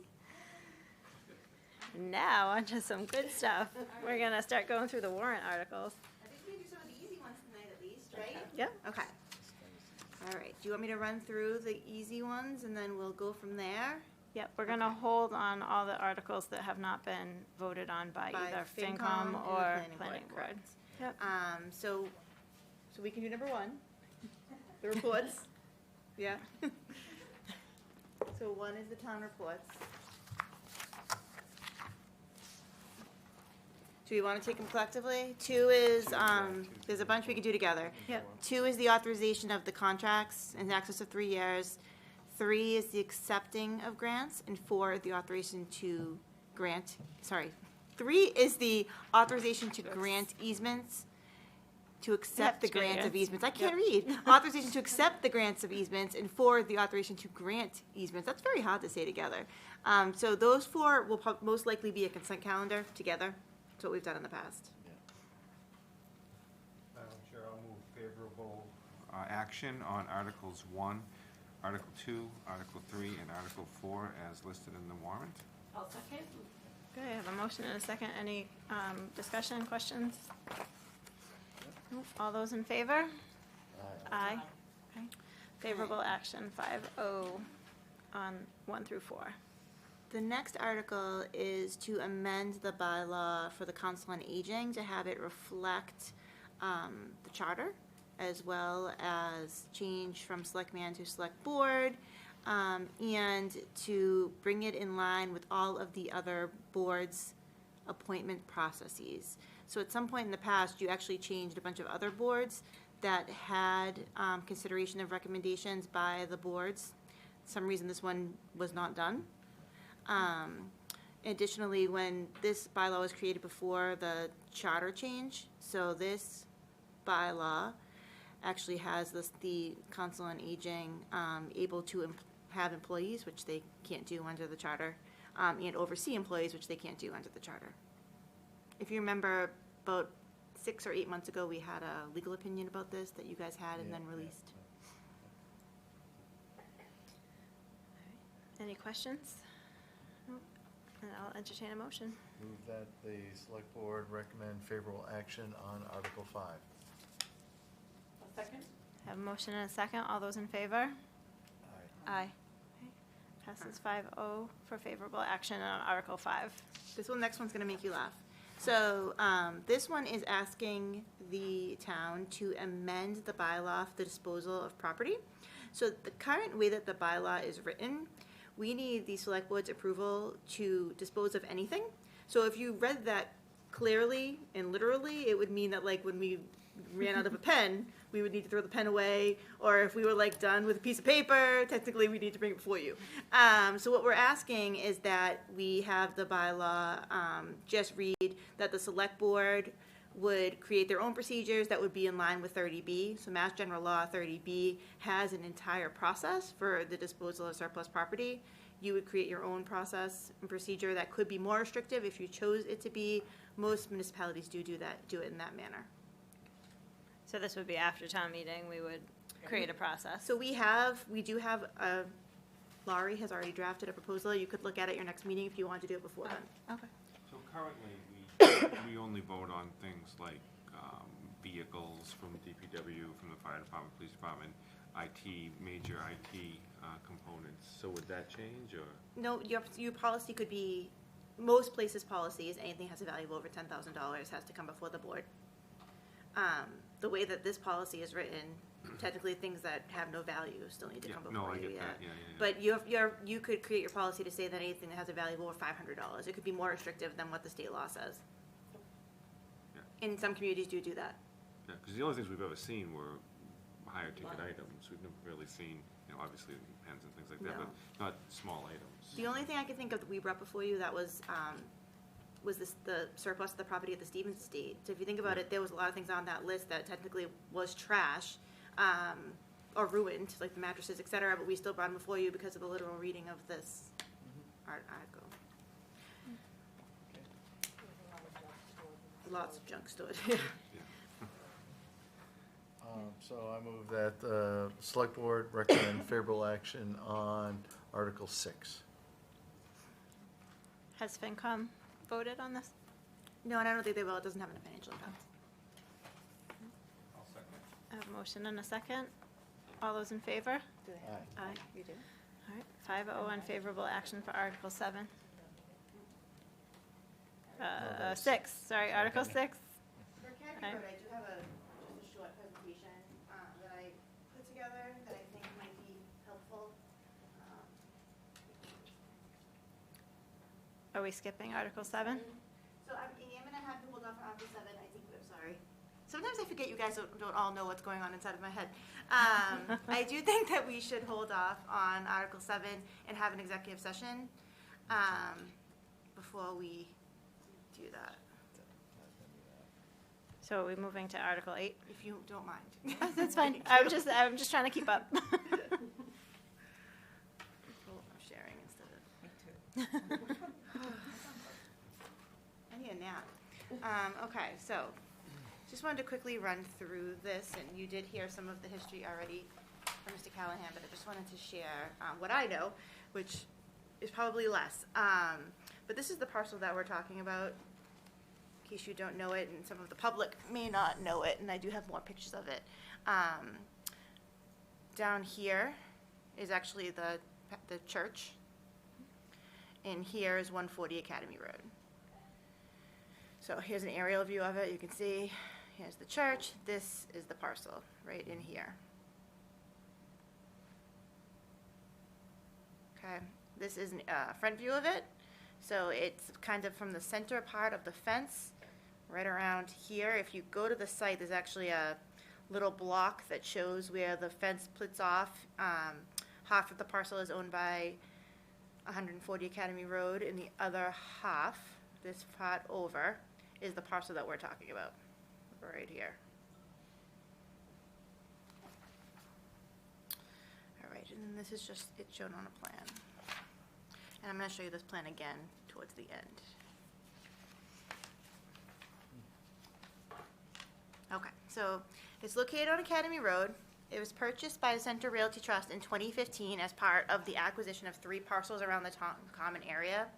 And then through community preservation funding at the same time, the town purchased a conservation restriction on 3 parcels from Center Realty Trust, which included this parcel on Academy Lane. We paid $570,000 for the CR on the 3 parcels. It's 0.628 acres with a current value of $6,500 and a tax bill of $87.95. I've been working with members of the CPC and CRT since pretty much when I got here because there was some confusion, as you heard from Mr. Callahan, about how the property was going to be used and what the intent of the town was for the property. And as we were having discussions and meeting on site, it became clear that we all shared a mutual goal of making the best possible use of the parcel. And in order to achieve that goal, we wanted to increase the public access to the parcel, which currently is inaccessible, as you could all see from the fence and the rock wall. And as part of those conversations, CRT has offered to gift the parcel to the town so that we can physically open it up to the public by removing that fence and creating some kind of access through the stone wall. So at town meeting, we would be asking to have the authority to accept the donation of the parcel and also authorizing the select board to assign the conservation restriction to a third party. We're talking right now to Greenbelt. We would need to come to terms about the donation. The reason that we cannot both accept the fee and hold the CR is that they would merge, right? So basically the CR would go away. There would no longer be a CR on the parcel, which is not what we want to have happen. So we have to make sure everything moves along at the same time. In the way it's drafted, if you read it, it gives us the authority to do all of those things. There are, and I just want to be very clear about what this all would entail, there are restrictions in the deed.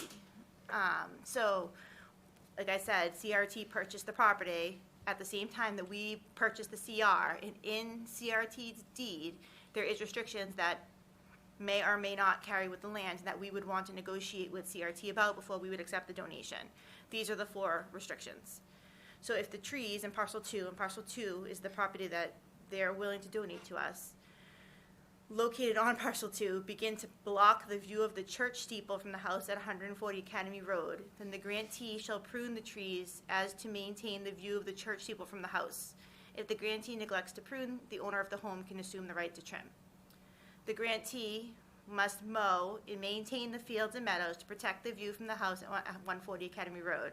If the grantee neglects to maintain that, the owner of the home shall assume the right and bill the grantee.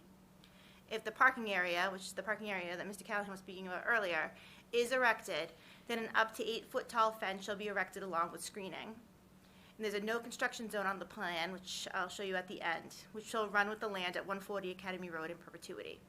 So those restrictions currently exist in the deed, and if we do decide we want to have the parcel donated, that would be something that the board would be negotiating with Central Realty Trust about, whether or not we would take the deed with these restrictions or not. Is there interest in me running through the CR just so everybody understands it? Okay. So there is 4 purposes in the CR, which is the preservation of scenic views and vista, the protection of historic landscape, the protection of ecological, educational, and recreational values, and then the furtherance of government policy, which was interesting because I'd never seen that in the CR before, but basically it referred explicitly to the 2010 open space plan. So they basically were saying that the acquisition of this parcel was furthering that plan. There were some prohibited uses in the CR, which is very typical. So constructing, placing, or allowing any temporary or permanent buildings, improvements, courts, pavements, roads, signs, fences, utilities, towers, etc. You can't dump, you can't cut, remove, or destroy grasses, shrubs, and vegetation. You can't mine or take any gravel and the rocks out. No industrial commercial uses, no commercial recreational activities, no motorized vehicles other than wheelchairs, and no activities that would be detrimental to drinking water protection, use of the premises for transferring development rights to another property, which was interesting. You also couldn't use it to create frontage. So you couldn't say, I want to take this parcel and I'm going to use it to create frontage for another parcel in order to build. Because remember, one of the reasons we bought it was to basically take away development rights. And you can't have any use that would impair the conservation value, which is pretty broad. Under rights and exceptions, you could have trails for passive use. You could have signage to enhance public use, so basically here are trails, or, you know, if the CPC wanted to put a sign up that said purchased by CPC, we could have that. Recreational and educational uses, including hiking, wildlife observation, and other non-passive outdoor recreation. Invasive species control, parking, and Mr. Callahan's right, the way it was drafted was that CRT has the right to construct a parking area for public use on the lot they were granted to the town. This right would pass the town upon acceptance of the parcel in the instance that we did want to construct a parking lot. Mowing by the grantor, as we discussed before, during certain time periods, and vegetation management. There's another whole section in the CR about access, talking about how the grantee, us, the town, has the same rights as the public. The public has the right to pass by foot for purpose of quiet outdoor recreation and educational activities, basically passive recreation, during the day, in the confines of any trails that are built. The trails cannot be cement, they have to be stone dust or just cut grass. And they cannot be in the non-construction easement shown in the lot we are accepting, and I'm gonna show you where that is in a minute. Dogs on leash are permitted. Again, no motorized vehicles, no firearms or trapping, no dumping, and no commercial uses. So if you, They would still be required to clean up after their dogs. yeah, and the CR Because that require could you- turn into a, Yeah, the CR requires that everything be removed. okay. So you can see here in the middle of the parcel, this is Academy Road. This is the church. This is the 140 Academy Road property. There's a small area right here that says no construction easement.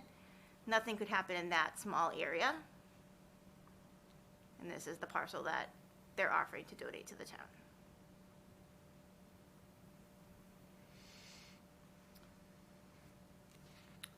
So that's that. It's certainly an interesting acquisition if we so choose to look into it further. I think it solves a rather large issue that we've had, that people want to gain access to this property. I know that the people in the church have shown interest in using it as outdoor space. I think that the Historical Society, I can't speak for Stan, would be interested in using it as outdoor space.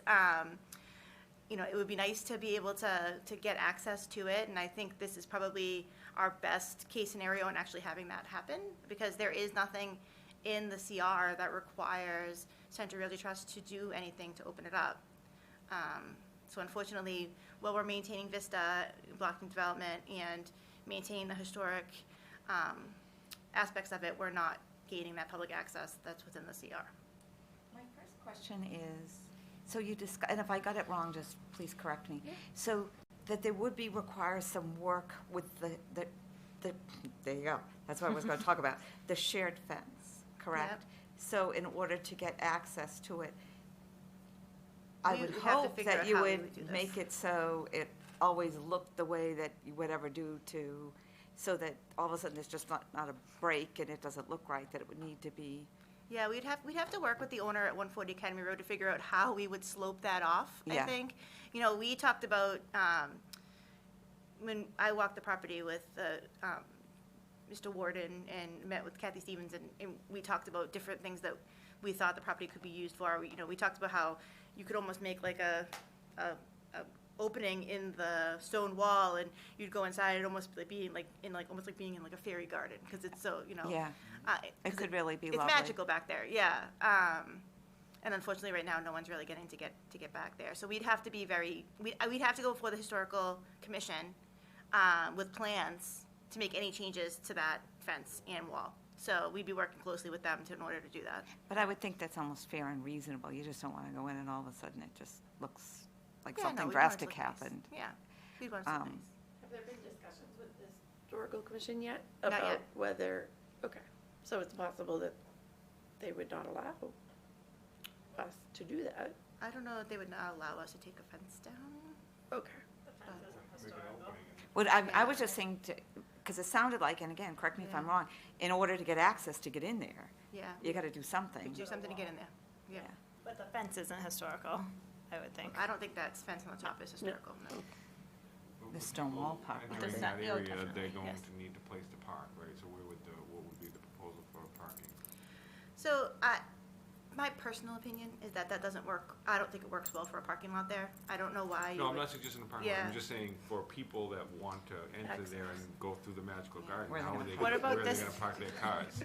Me and you are gonna go through the magical garden. I think, I mean, I could walk to it. My house was in the picture. Yeah. I could walk to it. I envision people are gonna do what they do now when they visit the common and the parish church and the historical center, and they're gonna unfortunately park up on that grass. What about and- can we do anything with the grass? Like, Yeah, we certainly could. like to Yeah. make it better for Yeah. everybody? How about slanted curbing? Yes. I mean, Jim and I have heard ideas about creating a permeable parking lot up there.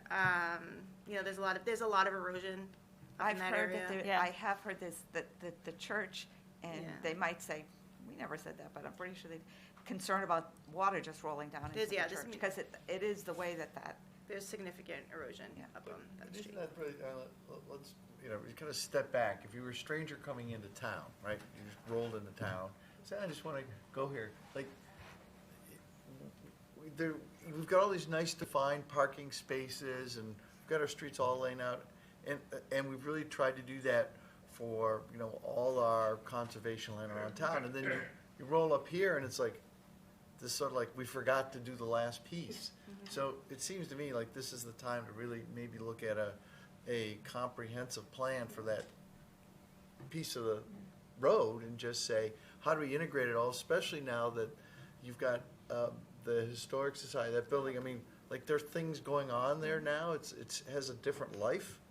And so you're really talking about a community location between a church and something historic. I would think maybe it makes sense for us to look at this as kind of a package proposal that's not just for the lot there, but kind of like all that whole area, and bring in all the stakeholders and make it decisions about let's stop Mickey Mousing around with the parking. Let's figure out what works best for the parking, and let's just do it, because it's our one time to really do it. We're not going to come back in 3 years, 5 years. It's now. Well, I mean, does that make sense to just? But what we have in front of us is just the acceptance of this problem. I mean, Yeah, but that's a bigger piece. That's a bigger thing to handle. But you're also trying. If we're really proposing this to the town, it seems to me it's more than just, well, listen, hey, it's fallen back in our lap after we just sold it. I think it behooves us to have a picture of what could really happen here, more than just we're going to have this access to this land, because that's the next question anybody who's in town is going to ask. Who controls, like, Yeah. is that green space I see in that picture, that's not part of the parcel? No, that's owned So by the town. that's just frontage that's that town the property. town owns and could put, 3 spaces on We either could side of certainly like the put parking opening. there. Okay. And is Just- that, would that be a CPC type You thing? can't do parking through Oh, that's CPC, right. so we would have to do it ourselves. But Ourselves. it's certainly manageable. I want to just clarify something. So they didn't buy it from us. That's a different one. This was purchased from Center Realty Trust. Stevens. Yeah, Yes. Bob Stevens. Yeah. I just want to make sure. I'm like, I know there's many pieces to this, but I know we didn't sell it to them. We just bought. We bought at the same time they bought, so it's very complicated. There's a lot of. I have a whole book, but they bought at the same time they bought. Mr. Stevens was very careful about Yeah. historic preservation and the look of things, and it was his parting gift in many ways back to the town, even though he didn't donate his house back to the town or whatever, but he was very particular about that. So the only thing I would say, we certainly don't want to put a modern parking lot there. I think it would, again, it's one of our oldest streets. It's really where the original founding of everything was, really pretty much in that area. We don't want to make it look modern. We want to make it look like it blends in with Stone dust or something. It the doesn't look. look so hot the way it is right now, so, well, anything that would improve. No, but I mean, a type of gravel, even similar to what we Yeah, have a at gravel, Patriots yes, Park, gravel that would it be- looks like yeah. gravel, but it doesn't. It's the time, right? Like Chris said, it's the time to we could provide do this- access and kind of And create a plan. check off plan some of for the it. Yeah, things we that could need to create be a plan. addressed. And we could go before CPC to create a whole comprehensive plan to create access and have parking be part of that process. That's fine. I think, what, you gonna ask a question? Yeah, how do you get access to it today? You How do don't. we get help? You can't. So when I went to see it, I had to go through 140 Academy Road's driveway and then go around the back. And there should be public. Yeah, and so I mean, I think that's the. It is very confusing what we agreed to back in 2000. What did we actually get for that $570,000? Conservation restriction, and that's it. Fenced off piece of property that nobody can access. Conservation restriction. But I mean, we made sure that a house wasn't gonna go there, we maintained, right, so we, but that's the decision we need to make. Are we interested in letting it stay like this, where we don't have any value other than it's not being developed? Or do we want to accept the donation and plan and have it be accessible to the public, right? I honestly think, though, that Mr. Stevens really did think of that as a parking lot, and it just, I think when the church found out that the water was probably going to run right down into their basement, and it just never happened. I really do believe that that was his intention at the time, but. I mean, they have on the plan, there's a small, and it's in the book, there's a small parking lot drawn for 3 to 5 cars. I don't think, I mean, I don't know what that does, I don't think that would support the Vista. I mean, if you put a permanent parking lot in there, I don't think it really makes sense, but, right, you could do it in a more, acceptable way and not block the.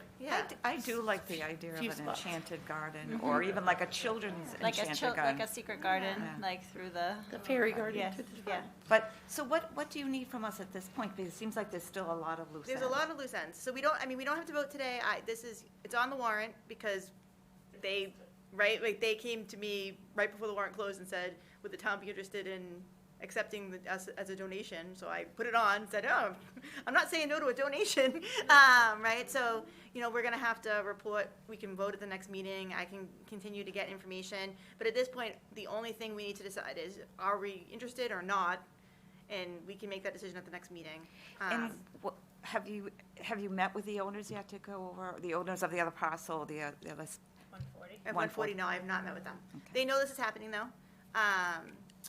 because, well, one, they saw us all walking through their driveway, we got permission. I was going to say. We got permission, I think you just said you went parked in their driveway. So. No, I had permission, Alex Locke got us permission to go, we went back there, but they do know these conversations are happening, so.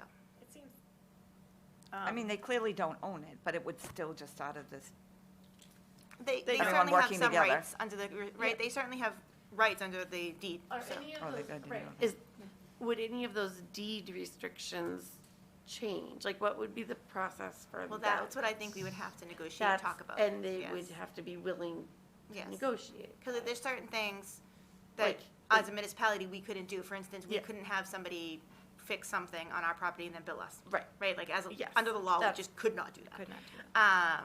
But maybe we would give him a license to come in and trim trees if he wanted they to. want to trim trees Just for let him- us, just let him then. That's it. Just like Give definitely. them the tools You to know. do it. And how does So- that work with Greenbelt, though? If they became holders of the conservation restriction, wouldn't they somewhat care for the property? So they would, but I don't know if they would do it to the extent of like mowing. Mowing, yeah. You know, and maybe Fonat would be willing to step in on some part of that as well. I don't know, so there could be, there's a lot of conversations going on. Suzanne has been talking with different people too, as we're trying to kind of put the puzzle together. Yeah. But this is one of those, it's just like Great Pond Road. It kind of fell in our lap right before town meeting, and if we didn't do it now, then it's another year. I don't see downside to accepting yes, that's what I was gonna say, We yeah. want that land, for sure. Yeah, and then we can kind of. And there's expectation of public access, but we can figure that out as. That's what we have to. That's what we have to follow through with. Just like Yes. when we bought the whatever happened so many years ago, we never followed through. Something Right. just slipped through the Right, cracks. right, Really it didn't is follow what. through, and we have a responsibility to follow through to the residents.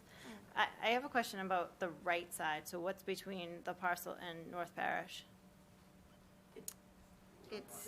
Is it a just like fence? Is it? There's a fence there that continues down this way a little bit, all the way down, I think. You can't walk over there. You can't get from North No. Parish to that. Okay. Yeah. Yeah. It's also a drop-off, too. Is it? Okay.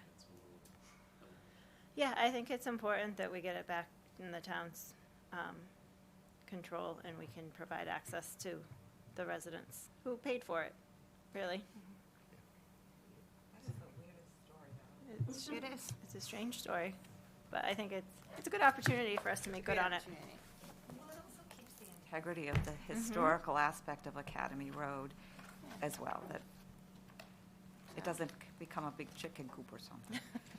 And I know some people had asked me, how does the CR, could we ever get rid of the CR?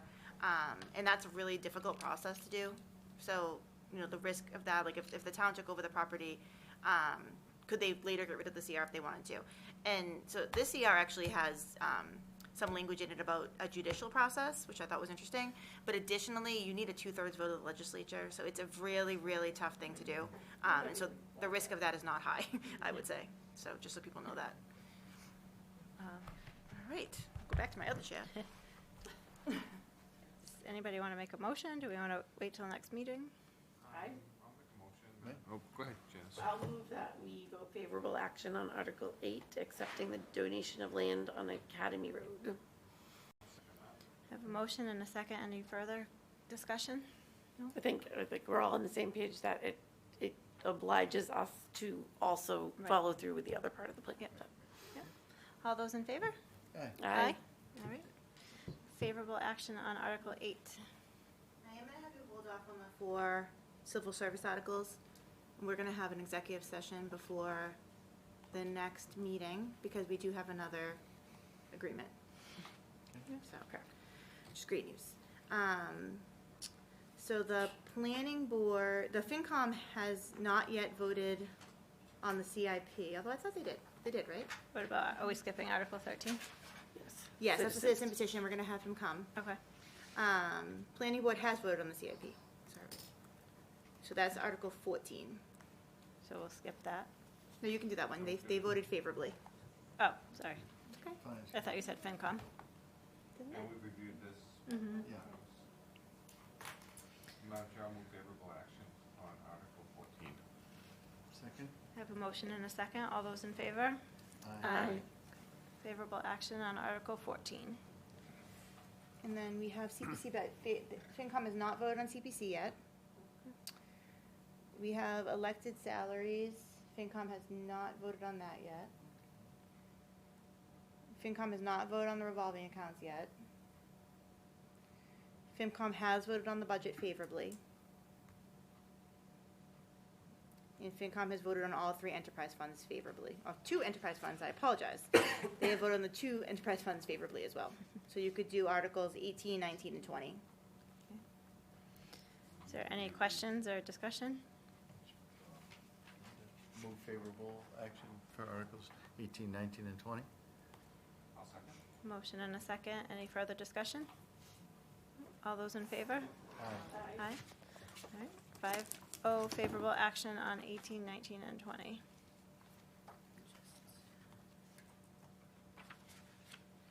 So they have not yet voted on the dissolution of the Stevens Estate Enterprise Fund or the capital transfer for the Stevens Estate.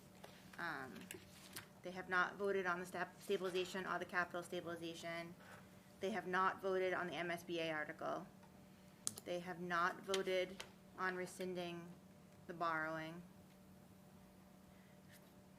The planning board has voted on inclusionary zoning.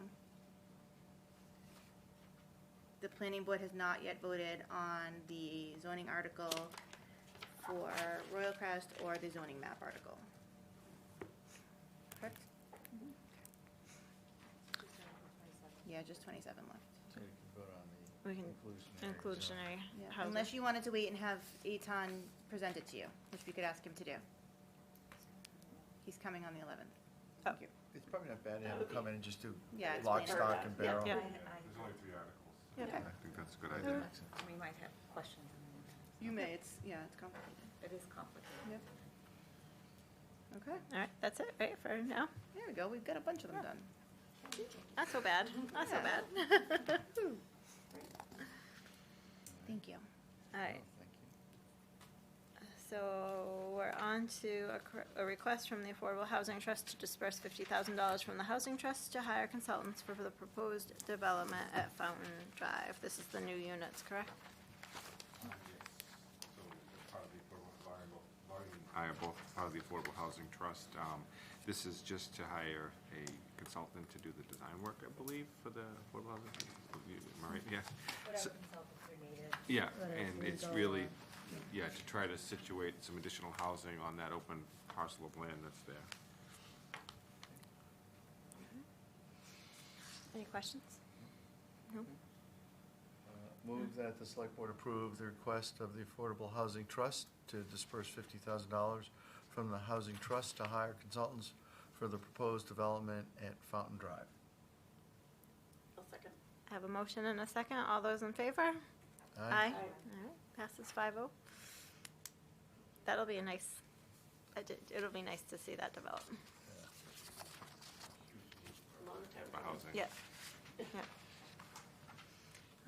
Okay, so we have approval of minutes from March 14th and March 17th. Does anybody have any changes or amendments or additions?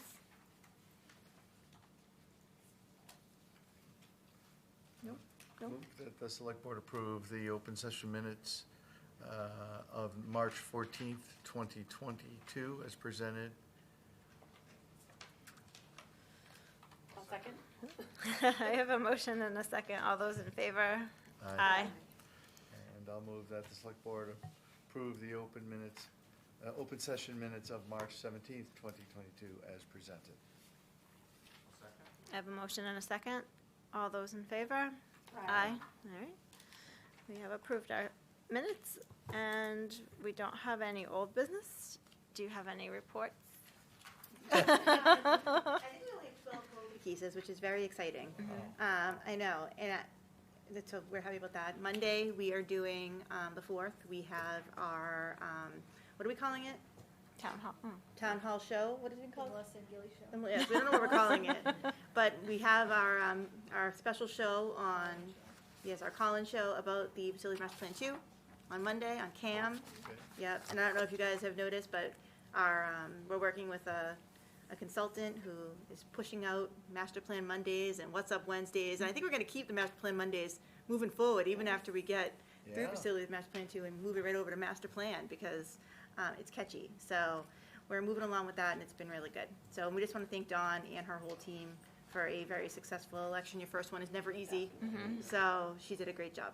So we're very thankful. She was just so enthusiastic, and really, it's exciting to see somebody embrace the challenge of the day, and you could see that just with everybody there. I mean, it was Absolutely. In addition to being her first, it was also grouping in some new technology too. Yes. Right? So all The little those stickers. volunteers had to be trained and everything else for this new site, this new technology. So that worked out, seemed to work well. It went really well, yeah. Maybe it was good that it was kind of a low turnout that we could prove that stuff in, right? Right. Great job. We're very lucky to have her. And she's exactly what we want a town clerk as well, that part B to her other skills. She's the town greeter. A big smile, hi, how are you, welcome. It's just fantastic. It's just so exactly what we want, someone who's going to say, here, we're here to help you. What can I help you with? And she has great partners who she works with. They're all the same. Absolutely. It's a great team. All right. Any select board updates? I have a quick little one. I was able to meet, I encountered Joanna from the Sustainability Committee yesterday, and she was really excited to bring me into the high school and show me that they're finally getting back up and running with the food program. And we talked a lot about, it's a little bit of a struggle. High schoolers are a little bit difficult, but the goal is hopefully by the time all those elementary schoolers get to high school, it will be so ingrained in them, that it'll be a little bit easier. But they're working really hard, and we talked about different ways we could set it up and other ways that we can maybe support them to improve their project. But I just wanted to give her a shout out. And They work so hard. they work really hard behind the scenes, the whole sustainability committee. So. It's the food rescue, like for Food people. res- Yeah, for it's people that the, don't know, it's like recycling, composting. Composting is the biggest part of Yep. it. So, Yep. and like one of the things that they've seen is, they've basically cut in half the number of trash bags that leave the cafeteria. So, And a thank you to all the janitors who sort of had to like come up to speed and change their ways a little bit too. They haven't yet gone back into some of the other schools, but they're really hoping that that can happen very soon before the kids forget. Anybody else? Actually, speaking of that, Dee, do we know when we're starting the YMCA mobile food pantry? We have dates, right? Coming to North Andover, Dee's baby, her representative Minicucci been working on it. I know, and I'm pushing now. April Thunder. 19th. Let me just. I got it. We're actually also likely to do there will probably be at our first farmer's market for a food drive. So Awesome. it's not set in stone yet, but. So I think I found the tentative schedule. April 19th, the tentative schedule is Woodridge, 12 to 1, Grogan's Field, 1:15 to 2, 2nd Street, 2:15 to 3, Awesome. Royal Crest, 3:15 to 4, Heritage Green, 4:15 to 5, and they're also going to be giving out some of our COVID tests. That's amazing. So we're psyched. It's going to be awesome. They did a great job. Thank you, Dee. Thank the Y. It's a And wonderful they're program. amazing. They're amazing. Yeah. Frank and his team. All right, our next meeting will be Monday, April 11th, here at 7 o'clock.